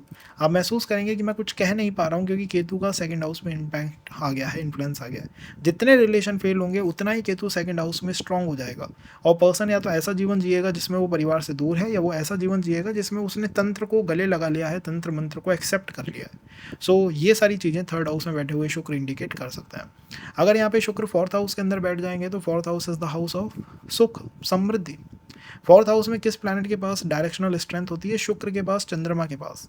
Fourth house को आप और क्या कह सकते हो? फोर्थ हाउस को आप कह सकते हो कि ये जो पर्टिकुलर हाउस है ये मेरे सुख के साथ साथ कहीं ना कहीं केंद्र को भी रिप्रेजेंट करता है, फर्स्ट केंद्र को रिप्रेजेंट करता है, क्योंकि लगन को आप त्रिकोण ज़्यादा मान के चलिए तो ये प्रथम उस केंद्र को रिप्रेजेंट करता है जिसमें आपको एफर्ट अपनी तरफ से देने पड़ते हैं। तो यहाँ पर ये तो कंफर्म रहेगा कि एफर्ट आपको अपनी तरफ से चैनलाइज करने पड़ेंगे। जो भी पर्सन होगा, रिलेशनशिप होगी, वो आपकी सुख समृद्धि को बहुत गहरा प्रभावित करेगी, वो आपके कंफर्ट को बहुत गहरा प्रभावित करेगी। शुक्र जिस भी हाउस के अंदर बैठते हैं उसे पिछले हाउस के अंदर केतु का प्रभाव आता है, तो आपके तीसरे भाव में जैसे ही आप रिलेशनशिप के अंदर जाओगे केतु का प्रभाव आने लग जाएगा। केतु के प्रभाव की वजह से हो सकता है कि आपको आपके सिबलिंग से किसी तरह की दूरी इंडिकेट होगी, और सिबलिंग से मैं दूर होने लगा हूँ। आपकी विल पावर को चैनलाइज कर सकता है ऐसा केतु। हो सकता है आप ज़्यादा अपने आप को डोमिनेंट एग्रेसिव माने, जैसे ही आपका रिलेशनशिप बन जाता है कि मैं पहले बहुत सौम्य था, अब मैं ज़्यादा डोमिनेंट या ज़्यादा एग्रेसिव होने लगा हूँ। आप ये महसूस करेंगे कि जैसे ही कोई रिलेशनशिप बनेगा, शॉर्ट ट्रैवल करने की या तो आपकी इच्छा खत्म हो गई है, या जितनी भी आप यात्राएं करेंगे उनके अंदर धार्मिक टच, धार्मिक तत्व होगा ही होगा। और आप यहाँ क्या अनुभव करेंगे? आप अनुभव करेंगे केतु का प्रभाव अपने तीसरे भाव में। ऑकल्ट की यात्रा शुरू हो सकती है जैसे ही आपका रिलेशनशिप बने। रिलेशनशिप में सबसे बड़ी समस्या, same planet Ketu in the third house, communication करना हो सकता है। एज अ इंडिविजुअल आप बहुत सौम्य पर्सन हो सकते हैं, जैसे ही आपका रिलेशन बनेगा आप बहुत एग्रेसिव पर्सन टर्न आउट हो सकते हैं कि मैं एग्रेसिव हो गया, मैं थोड़ा डोमिनेंट पर्सन हो गया, और एक ऐसा पर्सन हो गया कि बहुत ज़्यादा पॉसेसिव या बहुत ज़्यादा कंट्रोलिंग नेचर शुक्र इन द फोर्थ हाउस कई बार इंडिकेट कर देते हैं इन द रिलेशनशिप, क्योंकि fourth house is the house of your सुख। आपके पर्सन के पास आपके सुख का पूरी तरह से रिमोट है, जब चाहे आपके सुख को बंद कर दे, जब चाहे आपके सुख को चैनलाइज कर दे। रिलेशनशिप को शेप करने में मदर का रोल सबसे इंपॉर्टेंट रोल आएगा, एंड आई थिंक आपके पर्सन के ऊपर गुरु का प्रभाव बहुत ज़्यादा आपको देखने को मिलेगा। वीनस और जुपिटर का जब भी कनेक्शन होता है किसी भी चार्ट में, तो आप या आपका पर्सन एक तरह का दार्शनिक, एक तरह का फिलोसफर तो होगा ही होगा। और मंगल का एक नेगेटिव इन्फ्लुएंस देखने को मिलेगा। हो सकता है कि सिबलिंग वाइज आपके स्पाउस जो है उनके सिबलिंग्स में आपको केवल सिस्टर्स जो है इंडिकेट हों, सिस्टर्स दिखाई दें। और अगर आपके पर्सन के आसपास वो मेल एनर्जी ज़्यादा से ज़्यादा प्रेजेंट है तो Venus in the fourth house is not that good position. ये ध्यान रखिएगा कि आपके शुक्र से पिछले हाउस में मतलब तीसरे हाउस के अंदर कोई प्लैनेट तो नहीं बैठा हुआ है, और अगर बैठा हुआ है तो उस प्लैनेट को भी केतु का प्रभाव देखने को मिलेगा। सेपरेशन या दूरियां वहाँ से भी आपको देखने को मिल सकती हैं। ओवरऑल ये पोजीशन कैसी है? ये एक अच्छी पोजीशन है, क्योंकि शुक्र फोर्थ हाउस में बैठे हुए हैं, उनके पास डायरेक्शनल स्ट्रेंथ है, वो आपकी डायरेक्शन को सेट करते हैं, वो आपको ये बताते हैं आपको क्या करना चाहिए क्या नहीं करना चाहिए। लेकिन इसी में एक कॉन्फ्लिक्ट भी आता है कि यहाँ पर मून के पास भी वो स्ट्रेंथ होती है। तो बिकॉज मून के पास भी वो स्ट्रेंथ है, हो सकता है कि आपकी मदर और आपके स्पाउस के बीच में आपको एक फाइट बनती हुई दिखाई दे कि मदर कह रही है कि मैं लाइफ को सेट करूंगी और पार्टनर कह रहा है कि मैं लाइफ को सेट करूंगा। इसी की वजह से आपका वो एग्रेसिव नेचर, एग्रेसिव टेंडेंसीज बाहर निकल के आएंगी। थर्ड हाउस में केतु का प्रभाव है। वैसे बहुत सीरियस तरीके से तो नहीं लेना चाहिए, लेकिन third house is the house of थोड़ी सी सुसाइडल टेंडेंसीज को तीसरा भाव दिखाता है। तो रिलेशनशिप में मदर वर्सेस द पार्टनर में बहुत जल्दी एक लाइन क्रिएट कर लीजिएगा कि कौन आपको गाइड करे। अदरवाइज गाइज ये चीज़ें थोड़ी सी एक्सट्रीम लेवल पे जा सकती हैं और पर्सन जो है इतना कंफ्यूज या इतना गुस्सैल हो जाएगा कि वो किसी भी तरह का डिसीजन लेने पे बाध्य हो जाए। एंड व्हेन आई से पर्सन इट मीन्स यू, आप वो हो सकते हैं। तो उससे बचने के लिए आपको क्या करना चाहिए? पहले ही सेट कर देना चाहिए कि मैं किसकी डायरेक्शन को फॉलो करूंगा या किसकी डायरेक्शन को मान के चलूंगा, या घर किसकी डायरेक्शन के अनुसार व्यवस्थित होगा। अगर हम शुक्र इन द फिफ्थ हाउस की बात करें तो फिफ्थ हाउस में बैठे हुए शुक्र, अब कह सकते हैं कि त्रिकोण में बैठा हुआ जो भी प्लैनेट होता है वो अच्छा होता है। त्रिकोण की ऊर्जाओं को वो उपभोग करना शुरू कर देता है। शुक्र जैसे ही त्रिकोण की ऊर्जा, फिफ्थ हाउस की ऊर्जा को उपभोग करना शुरू करेंगे, आपको बहुत क्रिएटिव बना देंगे और आपकी एजुकेशन पर उनका इन्फ्लुएंस दिखाई देगा ही देगा। क्रिएटिव एजुकेशन हो सकती है, ऐसी कोई एजुकेशन हो सकती है जो सीधा ही मतलब वोकेशनल कैरियर होता है ना, कि आपको जैसे ही आपने कोई डिप्लोमा लिया और आपने अर्निंग जो है लाइफ में स्टार्ट कर दी, तो पैसे कमाने के लिए शुक्र in the fifth house is good, और टीचिंग एंड ऑल काम करने के लिए शुक्र in the fifth house is good. शुक्र इन द फिफ्थ हाउस आपको एक बहुत सौम्य प्रकृति का पर्सन बना सकते हैं, तो सौम्य प्रकृति का पर्सन बनना है तो शुक्र in the fifth house is good. लेकिन शुक्र से पिछले भाव में केतु का प्रभाव आता रहता है, क्योंकि शुक्र फिफ्थ हाउस के अंदर बैठे हुए हैं। फिफ्थ हाउस त्याग और समर्पण का भाव है, तो कई बार यहाँ पर त्याग और समर्पण एक्सट्रीम का चैनलाइज करना पड़ता है। ऐसा करना पड़ता है कि यार मैं अपनी तरफ से कंप्लीट त्याग करूंगा, कंप्लीट सबॉर्डिनेट हो जाऊंगा अपने पार्टनर का। या फिर आप ये पार्टनर से डिमांड करोगे कि यार पार्टनर से कहोगे कि भाई तुम मेरे बिल्कुल सबॉर्डिनेट हो जाओ। ये एक प्रॉब्लम है यहाँ पे, क्योंकि फिफ्थ हाउस में जनरली जो एक पर्टिकुलर नक्षत्र आता है वो है मघा, और मघा नक्षत्र की एक कॉल होती है कि मैं सिंहासन का नक्षत्र हूँ। तो यहाँ पर वो सिंहासन की बैटल स्टार्ट हो जाती है, कई बार वो फाइट स्टार्ट हो जाती है कि कौन ज़्यादा डोमिनेंट है, कौन ज़्यादा असर्टिव है, कौन ज़्यादा राज्य करेगा। तो डोमिनेंस की बैटल फिफ्थ हाउस में आपको देखने को मिलेगी ही मिलेगी। ओवरऑल आप कह सकते हो कि आपका पार्टनर आपकी ऊर्जाओं का उपभोग कर रहा है। मल्टीपल रिलेशंस यहाँ से देखने को मिल सकते हैं, और जो भी पर्सन आपके साथ एक बार कनेक्ट में आएगा वो ग्रो करेगा ही करेगा, कन्फर्म रूप से वो ग्रो करेगा। लव मैरिज का हाउस है फिफ्थ हाउस, वहाँ बैठे हुए शुक्र जो कि मूल कारक है प्रेम संबंधों के, तो प्रेम संबंध इंडिकेट करते हैं। लेकिन दिक्कत क्या है कि शुक्र से पिछले भाव में जो कि आपका फोर्थ हाउस है उस पर केतु का प्रभाव आएगा। जैसे ही वहाँ केतु का प्रभाव आएगा, आप मानोगे कि जैसे ही मैं रिलेशनशिप में एंटर करता हूँ, मेरा जो सुख है, मेरा जो परिवार है, मेरा जो सुख है परिवार से आता हुआ, वो डिस्टर्ब हो जाता है। शुक्र इन द फिफ्थ हाउस, आप इतना एक्सपेंडिचर कर सकते हो अपने पर्सन के ऊपर कि आप अपने घर के सामान तक को बाहर सोल्ड आउट कर दो कि भाई मेरे को बस मेरे पर्सन को व्यवस्थाएं करके देनी है। फोर्थ हाउस से आप दूर होते हुए चले जाओगे जैसे जैसे शुक्र चैनलाइज होने लगेगा। फिफ्थ हाउस का शुक्र चैनलाइज हो रहा है, मदर से दूर हो सकते हो। फिफ्थ हाउस का शुक्र चैनलाइज हो रहा है, घर परिवार से दूर हो सकते हो, सुख से दूर हो सकते हो। ऐसा फील होने लग जाएगा कि मेरी लाइफ एक पर्सन के अराउंड रिवॉल्व कर रही है और ये पर्सन ही मेरे सुख को डिसाइड करने वाला पर्सन है। जैसे ही उससे आप मिलते हो, आपको एक तरह की दूरी अपने सुख से एक्सेप्ट करनी पड़ेगी। इसीलिए कई बार चार्ट्स के अंदर शुक्र in the fifth house multiple relations को इंडिकेट कर देता है, इवन एक से अधिक विवाह को इंडिकेट कर देते हैं। हर चार्ट के अंदर नहीं होगा, लेकिन चार्ट्स के अंदर इंडिकेट कर देते हैं। वो करने का रीज़न यही है कि पर्सन के फोर्थ हाउस में शुक्र केतु का प्रभाव आ गया। केतु के प्रभाव की वजह से वो घर परिवार से, मदर से वैसे ही दूर हो जाता है। अब आप एक ऐसे पर्सन हो जो कि मदर के साथ बहुत ज़्यादा अटैच हो, तो आपके लिए ये कंडीशन बहुत ट्रबलसम कंडीशन है। और अगर आप एक ऐसे पर्सन हो जो परिवार से पहले ही दूर हो, बाहर रहते हो, विदेश के अंदर कहीं बैठे हुए हो, या मदर से वो कनेक्शन आपका नहीं है, आप फील नहीं करते, तो फिर ये शुक्र आपके लिए बहुत हेल्पफुल शुक्र हो सकता है। तो देखा आपने कैसे एक ही पोजीशन दो चार्ट्स के लिए अलग अलग रोल प्ले आउट कर जाती है। शुक्र in the sixth house, sixth house is the house of प्रारब्ध। प्रारब्ध में तो जो भी प्लैनेट गया वो बंधनों के अंदर आ गया। बंधनों का अर्थ है कि अब चीज़ें आप डिसाइड नहीं करोगे, प्री डिसाइडेड जो है उनका ही आपको सामना करना पड़ेगा। आप अपनी बुद्धि से, अपने ब्रेन पावर का यूज़ करके चीज़ों को इधर से उधर नहीं कर सकते। दो आपका जो पर्सन होगा वो डिटेल ओरिएंटेड होगा, उसकी अप्रोच हमेशा डिटेल्ड अप्रोच होगी। वो चीज़ों को बहुत डिटेल से, बहुत गहराई से समझने की कोशिश करेगा कि इस चीज़ को भी बारीकी से देखूँ, उस चीज़ को भी बारीकी से देखूँ और इनके बीच के अंतर को समझूँ। कैसे ये कार्य करना है, कैसे वो कार्य करना है, इसके अंदर मैं क्या क्या कर सकता हूँ, उसके अंदर मैं क्या क्या कर सकता हूँ, इन चीज़ों को समझने की कोशिश शुक्र इन द 6th हाउस करता रहता है। रिलेशनशिप के लिए मैंने जैसे कहा एक ट्रबलसम कंडीशन है, उसका रीज़न ये है कि शुक्र जिस भी हाउस के अंदर बैठे हुए होंगे उससे पिछले हाउस में केतु का प्रभाव आएगा ही आएगा। तो शुक्र अगर 6th हाउस में बैठे हुए हैं तो 5th हाउस में केतु का प्रभाव आएगा। 5th house is the house of education. अगर आपने एजुकेशन स्ट्रीम के समय ही रिलेशनशिप बना लिया, शुक्र आपका 6th हाउस में है, तो आप अपनी एजुकेशन से दूर हो सकते हो। 5th हाउस आपकी क्रिएटिविटी को दिखाता है, आप अपनी क्रिएटिविटी से अपने आप को बाहर आता हुआ पाएंगे, या इवन आपकी जॉब को अनस्टेबल कर सकता है शुक्र इन द 6th हाउस। आपको पता भी नहीं लगेगा कि कब किसी रिलेशन ने जॉब को अनस्टेबल कर दिया, जॉब में स्विच दिखा दिया, एक जॉब से दूसरी जगह जॉब की तरफ आप चले गए, आपको ये पता भी नहीं लगेगा, क्योंकि शुक्र से पिछले हाउस में केतु का प्रभाव प्रोमिनेंट रूप से आता है, प्रोमिनेंट रूप से, मजबूत रूप से आता है। अब अगर यहाँ 5th हाउस में कोई प्लैनेट और बैठा है तो सिचुएशन और एक्सट्रीम हो सकती है। सिचुएशन ऐसी हो सकती है कि अब तो ये आएगा ही आएगा। ओवरऑल आप क्या कह सकते हो इसके बारे में? आप कह सकते हो कि रिलेशनशिप यहाँ प्रारब्ध से चल रही है। रिलेशनशिप में प्रारब्ध की ऊर्जा इतनी गहरी है कि आप जो चाहो कर लो, लेकिन आप उसे चेंज नहीं कर सकते। जो होना होगा वहीं यहाँ पे होके रहेगा। क्या कर सकते हैं हम? अगर हमें समस्याओं का सामना करना पड़ रहा है, जैसे आंखों से संबंधित कोई समस्या हो गई, या फिर रिलेशनशिप में ट्रबल्स हैं, या आपके पार्टनर को हेल्थ इश्यूज़ आ रहे हैं, तो आप ये कर सकते हैं ज़्यादा से ज़्यादा कि आप रुद्राक्ष की माला ले आएँ और उसके ऊपर मंत्र चैंट करना, मंत्र जाप करना जो है वो शुरू कर दें। ध्यान रखिएगा, रुद्राक्ष जो होता है, रुद्राक्ष का बीज ऐसा है जो कि प्रारब्ध को बर्न आउट करता है, प्रारब्ध को ख़त्म करता है। तो अगर हम रुद्राक्ष की तरफ चलते हैं तो हम इस शुक्र से अपने आप को काफ़ी ज़्यादा सेफ कर सकते हैं, अगर ये वर्कआउट अच्छा नहीं कर रहा है।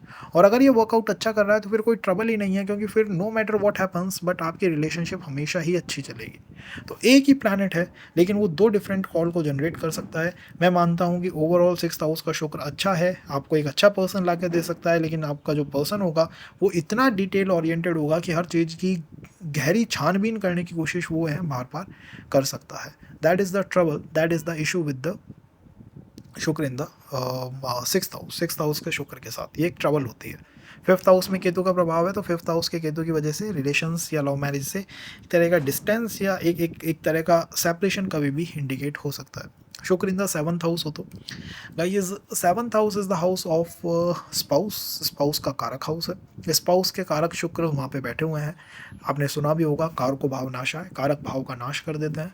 लेकिन क्या ऐसा वर्कआउट करता है? हमेशा ऐसा नहीं होता है। मैंने देखा है कि शुक्र इन द 7th हाउस बहुत अच्छे रिलेशनशिप्स को लाके कई बार पर्सन को दे देते हैं। उसका रीज़न ये है कि जैसे ही शुक्र 7th हाउस के अंदर आके बैठेंगे तो सबसे पहले तो स्पाउस का जो लुक्स होगा, जो एक टॉप प्रायोरिटी होती है पर्सन की कहीं ना कहीं, वो अच्छा खासा देखने को मिल जाएगा।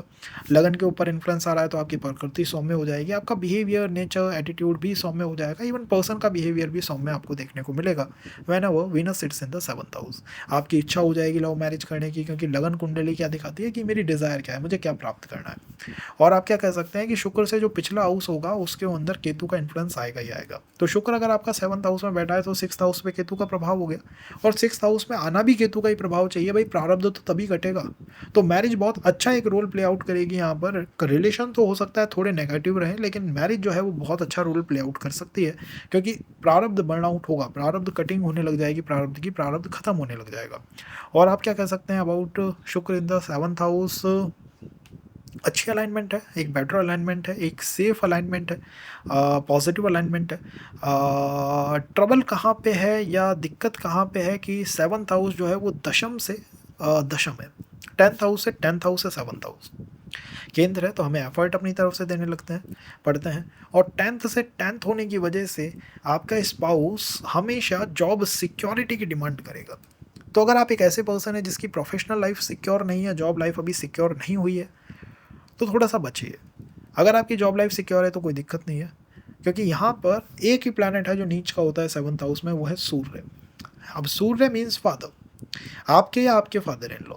वो आपसे कुछ ऐसा कह सकते हैं जो कि आपको हर्ट कर जाएगा, ट्रिगर कर जाएगा। तो मैं मानता हूँ नेगेटिव में ये डिले दे सकता है, डिनायल नहीं देगा, समय लगेगा, कार्मिक रहेगा और कहीं न कहीं इस पोजीशन पे आपको महसूस होगा कि या तो आपके अंकल आपके रिलेशनशिप के मैटर को सेट कर रहे हैं, तो अगर कभी अंकल को मतलब कोई ट्रबल रही है, अंकल घर छोड़ के चले गए या कोई पितृ दोष है, तो उसका नेगेटिव इन्फ्लुएंस हमें रिलेशनशिप के अंदर देखने को मिलेगा। अदरवाइज़ शुक्र की वजह शनि की वजह से अगर आप में जॉब में सिक्योर हो, जॉब सिक्योरिटी आपके पास है, तो ये रिलेशनशिप के लिए काफ़ी अच्छी एक पोजीशन है। अगर हम शुक्र इन द 8th हाउस के बारे में समझें तो 8th हाउस के शुक्र के बारे में एक प्रेडिक्शन पॉइंट है कि अष्टम भाव का शुक्र आंखों की ट्रबल को इंडिकेट करता है, आंखों से रिलेटेड समस्या को इंडिकेट करता है। और ये प्रेडिक्शन पॉइंट का रीज़न यही है कि अष्टम भाव में जैसे ही शुक्र बैठेगा, अष्टम भाव के अंदर जैसे ही वो अपनी अप्रोच लगाएंगे, वो सेकंड हाउस को देखना शुरू कर देंगे, जो कि आंखों का मूल हाउस है, जो कि आपकी फैमिली का मूल हाउस है। तो यहाँ पे ट्रबल कहाँ से आई कि पर्सन ने रिलेशनशिप में ट्रॉमास को सहन करा, या फिर पर्सन की अपनी फैमिली के साथ वो कंपैटिबिलिटी मैच नहीं कर पाई in the matters of relationship, जिसकी वजह से उसको रोने से आंखों में किसी तरह की समस्या का सामना जो है करना पड़ सकता है। स्पाउस के बारे में आप क्या कहोगे? अष्टम भाव is the house of mysterious house है, रिसर्च का हाउस है, ऑकल्ट का हाउस है, तो ये सब चीज़ें तो आपके रिलेशनशिप को इन्फ्लुएंस करेंगी ही करेंगी। इसके अलावा आप क्या कह सकते हैं? इसके अलावा आप कह सकते हैं कि इस हाउस में तो केतु का प्रभाव आता ही रहता है, मंगल का प्रभाव आता ही रहता है, तो मंगल और केतु की वजह से कार्मिक रिलेशन हो सकते हैं। रिलेशनशिप में आप बहुत इनिशिएटिव्स दे सकते हो, लेकिन आपके जो रिलेशनशिप्स होंगे वो ऐसे होंगे जो ऑल ऑफ अ सडन कहीं रुक जाएं, अटक जाएं, ब्रेक कर जाएं, या ऐसे होंगे जिसमें मतलब जो कोई सेंस ही नहीं बनाता कि भाई ये कैसे फेल कर गया। कई बार तो संबंध भी ऐसे देखने को मिलेंगे जो सेंस नहीं बनाते, मतलब 10 साल से कोई संबंध चल रहा है जिसके अंदर अभी तक कुछ भी नहीं हुआ है, तो ये कोई सेंस नहीं बनाने वाली चीज़ें जो है वो अष्टम भाव में कहीं ना कहीं हमें देखने को मिल पाती है। मतलब एक एक्स्ट्रा ऑर्डिनरी हाउस है, एक अलग ही तरह का हाउस है। अब इसमें सब कुछ सही है, लेकिन दिक्कत कहाँ है? दिक्कत यहाँ है कि शुक्र से पिछले हाउस में केतु का प्रभाव आता है। तो शुक्र अगर अष्टम में है तो 7th हाउस में केतु का प्रभाव आएगा। 7th house is the house of spouse,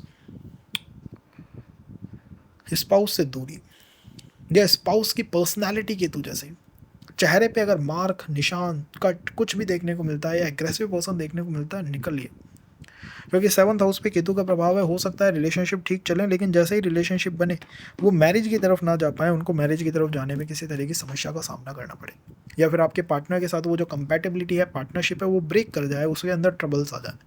तो प्रॉब्लम्स आई कहाँ से? केतु की तरफ से आई हैं।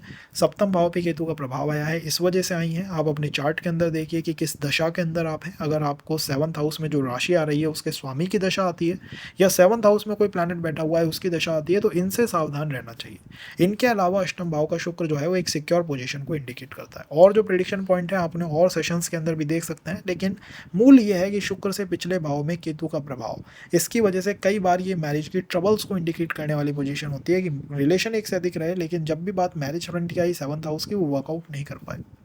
अगर हम नवम भाव के शुक्र की बात करें तो 9th house is the house of ज्ञान, प्रकाश, लाइट का हाउस है, ट्रांसफॉर्मेशंस का हाउस है, स्वर्ग का भाव है। नवम भाव में बैठे हुए शुक्र बहुत अच्छे हैं, गुरु के भाव के अंदर बैठे हुए हैं, भाग्य के भाव के अंदर बैठे हुए हैं, रिलेशनशिप्स को इंडिकेट करते हैं और ये भी बताते हैं कि रिलेशंस की वजह से भाग्य उदय हो सकता है पर्सन का। संबंध जो है भाग्य उदय करने वाले होंगे, क्योंकि ये हाउस सोसाइटी का है, समाज का है, तो समाज का एक्सेप्टेंस भी आ सकता है, या समाज का एक्सेप्टेंस आप चाहेंगे कि मेरे रिलेशन के अंदर समाज का वो एक्सेप्टेंस आए। 5th house is the house of love marriage, 9th house कहीं ना कहीं अरेंज के कॉन्सेप्ट को दिखाता है। तो पंचम और नवम का एक तरह का संबंध आपके 9th हाउस के अंदर बना हुआ है। आई थिंक सो वो love marriage versus arrange marriage के हल्के फुल्के डिलेमास यहाँ पर भी पर्सन को देखने को मिलते हैं। जैसा कि शुक्र होता है उससे पिछले भाव में हमेशा केतु चैनलाइज रहता है, तो यहाँ पर अष्टम भाव में केतु का प्रभाव आएगा ही आएगा। अष्टम भाव क्या है? अष्टम भाव मैरिज की सस्टेनेबिलिटी के साथ साथ आपके इन-लॉज को रिप्रेजेंट करता है। तो मैं मानता हूँ कि पार्टनर से कोई समस्या हो इसके चांसेस कम है, लेकिन सस्टेनेबिलिटी में अगर कभी कोई समस्या आई तो इन-लॉज की तरफ से आने के चांसेस बहुत इंक्रीज हो जाते हैं जैसे ही नवम भाव के अंदर शुक्र बैठ जाए। तो 9th हाउस के अंदर बैठे हुए शुक्र क्या इंडिकेट कर रहे हैं आपको? 9th हाउस के अंदर बैठे हुए शुक्र इंडिकेट कर रहे हैं कि रिलेशनशिप कहीं ना कहीं नवम भाव से संचालित है, प्रेरित है, जो कि अध्यात्म है, जो कि टीचिंग है, जिसमें गुरु का प्रभाव बहुत ज़्यादा आता है। और कहीं ना कहीं आप उस डिलेमा को भी महसूस करेंगे। लॉन्ग ट्रैवल्स, फॉरेनर्स से आते हुए संबंध, फेसबुक, इंस्टा, ये सारी चीज़ें आपको बहुत हेल्प करेंगी अपने रिलेशनशिप्स को ग्रो करने में। इवन जिन लोगों की मैरिज नहीं होती उन्हें तो यहाँ किसी गुरु के साधना, गुरु के किसी पंडाल में जाना चाहिए जहाँ पर आपको कोई आध्यात्मिक पर्सन जो है अपने जीवन के अंदर मिल सकता है। सेकंड मैरिज का हाउस है नवम भाव, तो कई बार पर्सन की कुछ इच्छाएं सेकंड विवाह या सेकंड मैरिज या कोई अब जो नया पर्सन मिलेगा वो अच्छा होगा, ऐसी हो सकती हैं। कई बार चीज़ें आपसे छुपाई भी जाएंगी जब नवम भाव में में शुक्र बैठा हुआ होगा, क्योंकि इस हाउस के अंदर एक बहुत स्पेशल कॉल है कि इस हाउस के अंदर से प्रकाश बाहर आता है, लाइट एकदम से निकलती है। तो जैसे ही लाइट निकलेगी हो सकता है कि कुछ छुपाया हुआ हो, वो आपको एकदम से पता लग जाए। That also happens in the 9th house. Overall कैसी पोजीशन है? बहुत अच्छी पोजीशन है। प्रॉब्लम्स कहाँ से आई हैं? अष्टम भाव से आई हैं। अष्टम भाव इन लॉज का हाउस है, तो वहीं ध्यान रखना चाहिए कि कुछ ट्रबलसम सिचुएशंस ना हो जाए। अष्टम भाव पे केतु के प्रभाव की वजह से कई बार चीज़ें एकदम से ब्रेक कर सकती है। भाई हमें तो पता ही नहीं लगा कि क्या हुआ, ऑल ऑफ अ सडन हुआ, एक स्ट्राइक की तरह हुई और अष्टम भाव जो है फेल कर गया। तो केतु से पिछले हाउस पे शुक्र से पिछले हाउस पे केतु का प्रभाव आता है। पूरे सेशन को देखोगे, बहुत कुछ समझोगे। हाँ, दशाओं को सेट करना सीख जाओगे कि कैसे किस दशा के अंदर क्या हो सकता है। पूरे सेशन को देखिए, दैट्स माई सेइंग, अगर आप 9th हाउस को ही देख रहे हो तो केवल। Venus in the 10th house. 10th house की पूरी विचारधारा है निष्काम कर्म करने की, फल की चिंता मत करिए, कार्य आप करते जाइए। शुक्र यहाँ पे बैठे हुए हैं, यही अप्रोच हमारी रिलेशनशिप्स के अंदर लग जाती है कि फल की चिंता मत करो, कार्य आप करते चले जाइए। इनिशिएटिव्स देने की ऊर्जाएं यहाँ पे बहुत ज़्यादा स्ट्रांग रहती हैं, और कहीं ना कहीं आपको जो भी संबंध देखने को मिलेगा उसमें कॉज ऑफ 10th हाउस आपको महसूस होगा कि भाई दशम भाव की वजह से कहीं ना कहीं जो भी मेरा संबंध बन रहा है, इसमें मंगल तो बहुत स्ट्रांग, ये मंगल तो बहुत इंपॉर्टेंट रोल प्ले आउट कर रहा है। मेरा पार्टनर या मैं, वो डोमिनेंट, वो एग्रेसिव अप्रोच देखने को मिल सकती है, इनिशिएटिव लेने वाली अप्रोच देखने को मिल सकती है, बोल्ड पर्सनालिटी देखने को मिल सकती है, आउटवर्ड देखने को मिल सकते हो, एक्सट्रोवर्ट हो सकते हो, ऐसे हो सकते हो जिसमें आप किसी भी तरह के डिसीजन को लेने से डरते नहीं हैं। लेकिन जुपिटर इस हाउस में वर्कआउट नहीं करता है, जिसके साथ समस्या ये आती है कि कॉज जुपिटर यहाँ वर्कआउट नहीं कर रहा है, समाज में किसी तरह की negative image of the relationship जा सकती है, ब्लेम लग सकता है। That happens when Venus is sitting in the 10th house, दशम भाव के अंदर बैठा हुआ हो। शुक्र जिस भी हाउस के अंदर बैठता है उससे पिछले भाव के अंदर केतु की ऊर्जाएं बहुत स्ट्रांगली चैनलाइज होती हैं, तो यहाँ पर नवम भाव में केतु की एनर्जीज बहुत स्ट्रांगली चैनलाइज होंगी। आप ये मान सकते हैं कि जैसे ही आप किसी रिलेशन के अंदर गए, आपको ये फियर सबसे पहले लग के आ जाए कि भाई मेरा जो भाग्य है वही वर्कआउट नहीं कर रहा है, मेरे भाग्य की जो ग्रोथ है एकदम से हैम्पर हो गई है, रुक गई है। या फिर किसी रिलेशन को फाइनल शेप देना शुक्र इन द 10th हाउस के लिए थोड़ा सा प्रॉब्लमेटिक हो जाता है। इसमें भी अगर आपने अपनी डायरेक्शन, अपनी दिशा अपने फादर, अपने गुरु या ग्रैंडफादर के अनुसार तय करना शुरू कर दिया कि ये बताएं, ये गाइड करें मुझे कि इस चीज़ में मुझे कैसे जाना है, तो और ज़्यादा प्रॉब्लमेटिक सिचुएशंस आ सकते हैं। इस बात को ध्यान रखिएगा, जितना आप अपने पार्टनर के लिए या स्वयं के लिए भाग्य को या चीज़ों को बेटर अप करने की कोशिश करोगे when you got Venus in the 10th house, उतने ही रिलेशंस के अंदर ट्रबल्स आएंगे। और जितना आप उनको लेट इट गो, फ्लो में चलने देंगे कि भाई ठीक है, कुछ अच्छा नहीं हुआ तो भी बेटर है, बस चलने दो, उतने ही जल्दी आप किसी संबंध को आगे मैरिज की तरफ लेके जा सकते हो। 9th house is the house of second marriage. I think first के लिए तो फिर भी वीनस इन 10th हाउस अच्छा है, लेकिन सेकंड संबंध के लिए ये जो पोजीशन है ये ठीक पोजीशन नहीं है। तो फर्स्ट के लिए आप इसको बेटर मान सकते हो कि आपको ऑफिस क्षेत्र से ही कोई पर्सन देखने को मिल जाता है, या फिर कोई स्पोर्ट्स से, अगर आपको कोई गेम खेलने की आदत है, स्पोर्ट्स के अंदर आप इंटरेस्ट रखते हैं, तो वहाँ से कोई पर्सन आपके जीवन के अंदर टकरा सकता है। ओवरऑल मैरिज होगी या नहीं, या मैरिज कब होगी, कब कंफर्म होगी, इसमें बहुत इंपॉर्टेंट रोल प्ले करेगा आपका 4th हाउस, कि मदर का हाउस है। तो मदर की जो गाइडेंस है उसके बिना आई थिंक सो कि वीनस इन 10th हाउस मैरिज की तरफ पूर्ण रूप से नहीं जा सकता है। वीनस इन 11th हाउस की अगर बात करें तो गाइज 11th हाउस कैसा हाउस है? 11th house is all about the gains. 11th house आपके लाभ के बारे में बताता है। 11th हाउस का कहता है कि भाई काम तो हमने पिछले जीवन में बहुत कर लिया, अब तो लाभ की बात है। शुक्र जैसे प्लैनेट यहाँ पे बैठे हुए होंगे तो वो लाभ के बारे में बात करेंगे। मतलब जो भी पर्सन आपको देखने को मिलेगा वो आपके पिछले जीवन से आती हुई ऊर्जा है। पॉजिटिव भी हो सकती है, नेगेटिव भी हो सकती है, बट एक तरह का 11th हाउस है ना, उसकी अप्रोच यही होती है, या तो गेन दिखाएगा या लॉस दिखाएगा। तो वीनस अगर 11th हाउस के अंदर किसी पर्सन के बैठे हुए हों तो वो गेन या लॉस की अप्रोच होती है कि या तो इस पर्सन से किसी तरह का गेन होगा या इस रिलेशनशिप से किसी तरह का लॉस होगा। मतलब वो इक्वल में चलना, वो बैलेंस में चलना किसी संबंध का थोड़ा सा टफ हो जाता है व्हेन वो Venus sits in the 11th house. 11th house वैसे भी एक उपापचय भाव है। जो भी प्लैनेट इसके अंदर बैठते हैं उसके अंदर ग्रोथ ही आपको देखने को मिलेगी। तो मल्टीपल रिलेशंस यहाँ पे देखने को मिलना कोई बहुत मुश्किल बात नहीं है। फ्रेंड सर्कल के थ्रू कोई पर्सन आ सकता है या किसी रिलेशनशिप में आप फ्रेंड जोन हो सकते हो। That is also possible when वो Venus sits in the 11th house. दिक्कत आ कहाँ से रही है? दिक्कत आ रही है आपके 10th हाउस से, क्योंकि शुक्र जहाँ बैठता है उससे पिछले भाव में केतु बहुत स्ट्रांगली चैनलाइज रहता है। तो 10th हाउस में केतु स्ट्रांगली चैनलाइज है। जैसे ही आप अपने कार्य क्षेत्र के बारे में बात करोगे कि मेरे को जॉब करनी है, करियर में कुछ करना है, या फिर आपके फादर के बारे में बात करोगे या उनसे कोई गाइडेंस लेने की कोशिश करोगे, रिलेशन का टिक पाना या बच पाना थोड़ा मुश्किल हो जाएगा। तो आपकी रिलेशनशिप तब ग्रो करती है जब आप अपने 10th हाउस से दूरी बना लेते हो। हो, that is the house of your work और हाउस ऑफ योर फादर से किसी तरह के डिस्टेंस या फिर वर्क लाइफ से किसी तरह का जब आप ब्रेक ले लेते हो तब तो रिलेशन ग्रो कर सकता है। और उसको ग्रो करवाने में या उसकी कैसा चलेगा कैसा नहीं चलेगा, इसमें भी आपकी फ्रेंड सर्कल बहुत इंपॉर्टेंट रोल प्ले करेगा, क्योंकि 11th हाउस जो है 6th हाउस से 6th है, ये भी एक तरह का प्रारब्ध का भाव है। तो आप अपनी डेस्टिनी को चेंज करने की कोशिश कर रहे हो जब भी आपका शुक्र 11th हाउस में बैठता है कि मैं मेरी डेस्टिनी को बदल के रख दूंगा कम्स टू द रिलेशनशिप। क्या वो हो पाएगा या नहीं हो पाएगा, डिपेंड करता है किस तरह का प्रारब्ध आपका है। मैंने आपसे कहा कि गेन और लॉस दोनों ही पैटर्न्स पे रिलेशनशिप चलेंगे, तो उसके अंदर सस्टेनमेंट का बने रह पाना या लंबे समय तक उसका चल पाना थोड़ा सा मुश्किल यहाँ पे होता हुआ दिखता है। इसके अंदर अगर आप अपने फादर, अपनी वर्क लाइफ और अपने फ्रेंड सर्कल तीनों को अवॉइड कर दो तो रिलेशन कभी कहीं जाएगा नहीं, टूटेगा नहीं। और अगर ये तीनों इन्वॉल्व रहते हैं तो फिर आप जानते हैं कि क्या केतु कर सकता है। अगर हम 12th हाउस के बारे में बात करें कि Venus is sitting in the 12th house. 12th house कैसा हाउस है? 12th house is the house of foreign travels. ये कहीं ना कहीं लेट गो अप्रोच को दिखाता है। ये इस अप्रोच को दिखाता है कि बाहर का चलना है, कुछ करना है, कुछ बड़ा करके हम मानेंगे। ये सारी अप्रोच जो है वो 12th हाउस की होती है। शुक्र यहाँ पे एग्जॉल्ट करते हैं, इसकी वजह से रिलेशनशिप्स के लिए बहुत अच्छी पोजीशन है। मैं मानता हूँ यहाँ पर रिलेशनशिप्स के अंदर इमोशनल ट्रांसफॉर्मेशन मैक्सिमम देखने को मिलेगा, क्योंकि ये पर्टिकुलर हाउस तो प्लैनेट केतु का है, कार्मिक हाउस है। इसके अंदर हो सकता है आप अपने रिलेशनशिप के टुवर्ड आगामी कर्मा बिल्ड कर रहे हो कि भविष्य के लिए मुझे ये कर्मा लेके जाने हैं। 12th हाउस आगामी कर्मास को दिखाता है, कभी बाद में उसके बारे में बात करेंगे। बट ओवरऑल अगर आप चाहते हैं कि आपका पर्सन लुक्स में अच्छा हो, 12th हाउस वो आपको दे सकता है। अगर आप चाहते हैं कि पर्सन डिवोशन करे, डिवोटेड रहे आपके प्रति, 12th हाउस वहाँ पे बहुत अच्छा है। लेकिन दिक्कत कहाँ से आती है कि शुक्र से 12th हाउस जो पिछला हाउस है उसके अंदर हमेशा केतु चैनलाइज रहता है। आपके शुक्र 12th हाउस में बैठा हुआ है, शुक्र से पिछले भाव 11th हाउस में केतु चैनलाइज है। 11th house is the house of friend circle. ये फ्रेंडशिप्स को इंडिकेट करता है, ये सोशल मीडिया को इंडिकेट करता है, ये सोसाइटी को इंडिकेट करता है। तो जैसे ही आप रिलेशन के अंदर जाओगे आपका 11th हाउस फेल करेगा, आपका सोशल मीडिया फेल कर सकता है, सोसाइटी से दूरी हो सकती है, फ्रेंड सर्कल ड्रॉप खा सकता है। और अगर ये सारी चीज़ें प्रेजेंट रहती हैं तो रिलेशनशिप में ट्रबल्स को इंडिकेट करेंगी कि रिलेशनशिप के अंदर ट्रबल आ रही है। आएगी कहाँ से? 11th हाउस से। तो 11th हाउस में क्या कोई प्लैनेट तो नहीं बैठा हुआ है? अपने फ्रेंड सर्कल को देखिए। कई बार तो ऐसे लोग होते हैं कि अपन उनके फ्रेंड सर्कल में ऐसी दिक्कत आई है कि कोई रिलेशन वहाँ फेल कर गया, उसको वो सोचते हैं कि हमारा भी फेल करेगा, इसलिए वो मैरिज या रिलेशनशिप के टुवर्ड एक नेगेटिव अप्रोच डेवलप कर लेते हैं। तो यहाँ पर जो मैरिज से जनरेटेड कर्मास हैं वो 12th में नहीं, वो 11th हाउस के अंदर बैठे हुए हैं। उसमें कौन सा प्लैनेट है, कौन सी राशि है, ये बहुत डिसाइड करेंगे आपके रिलेशनशिप्स को। अगर इनकी दशा में आप हैं, इनकी सब दशा में है, तो पर्सन से आप दूर हो सकते हैं। तो शुरू से एक बार सेशन देखिए ताकि आपको मैक्सिमम इस सेशन से जो है वो प्राप्त हो पाए। फिर भी अगर कोई पॉइंट रह गया है तो उसको हम सेकंड सेशन के अंदर कवर अप करने की पूरी कोशिश करेंगे, जिसमें हम साइंस के अंदर डील करेंगे कि कैसे ज़ोडिएक साइन रिलेशनशिप के अंदर टर्न आउट करते हैं, प्ले आउट करते हैं।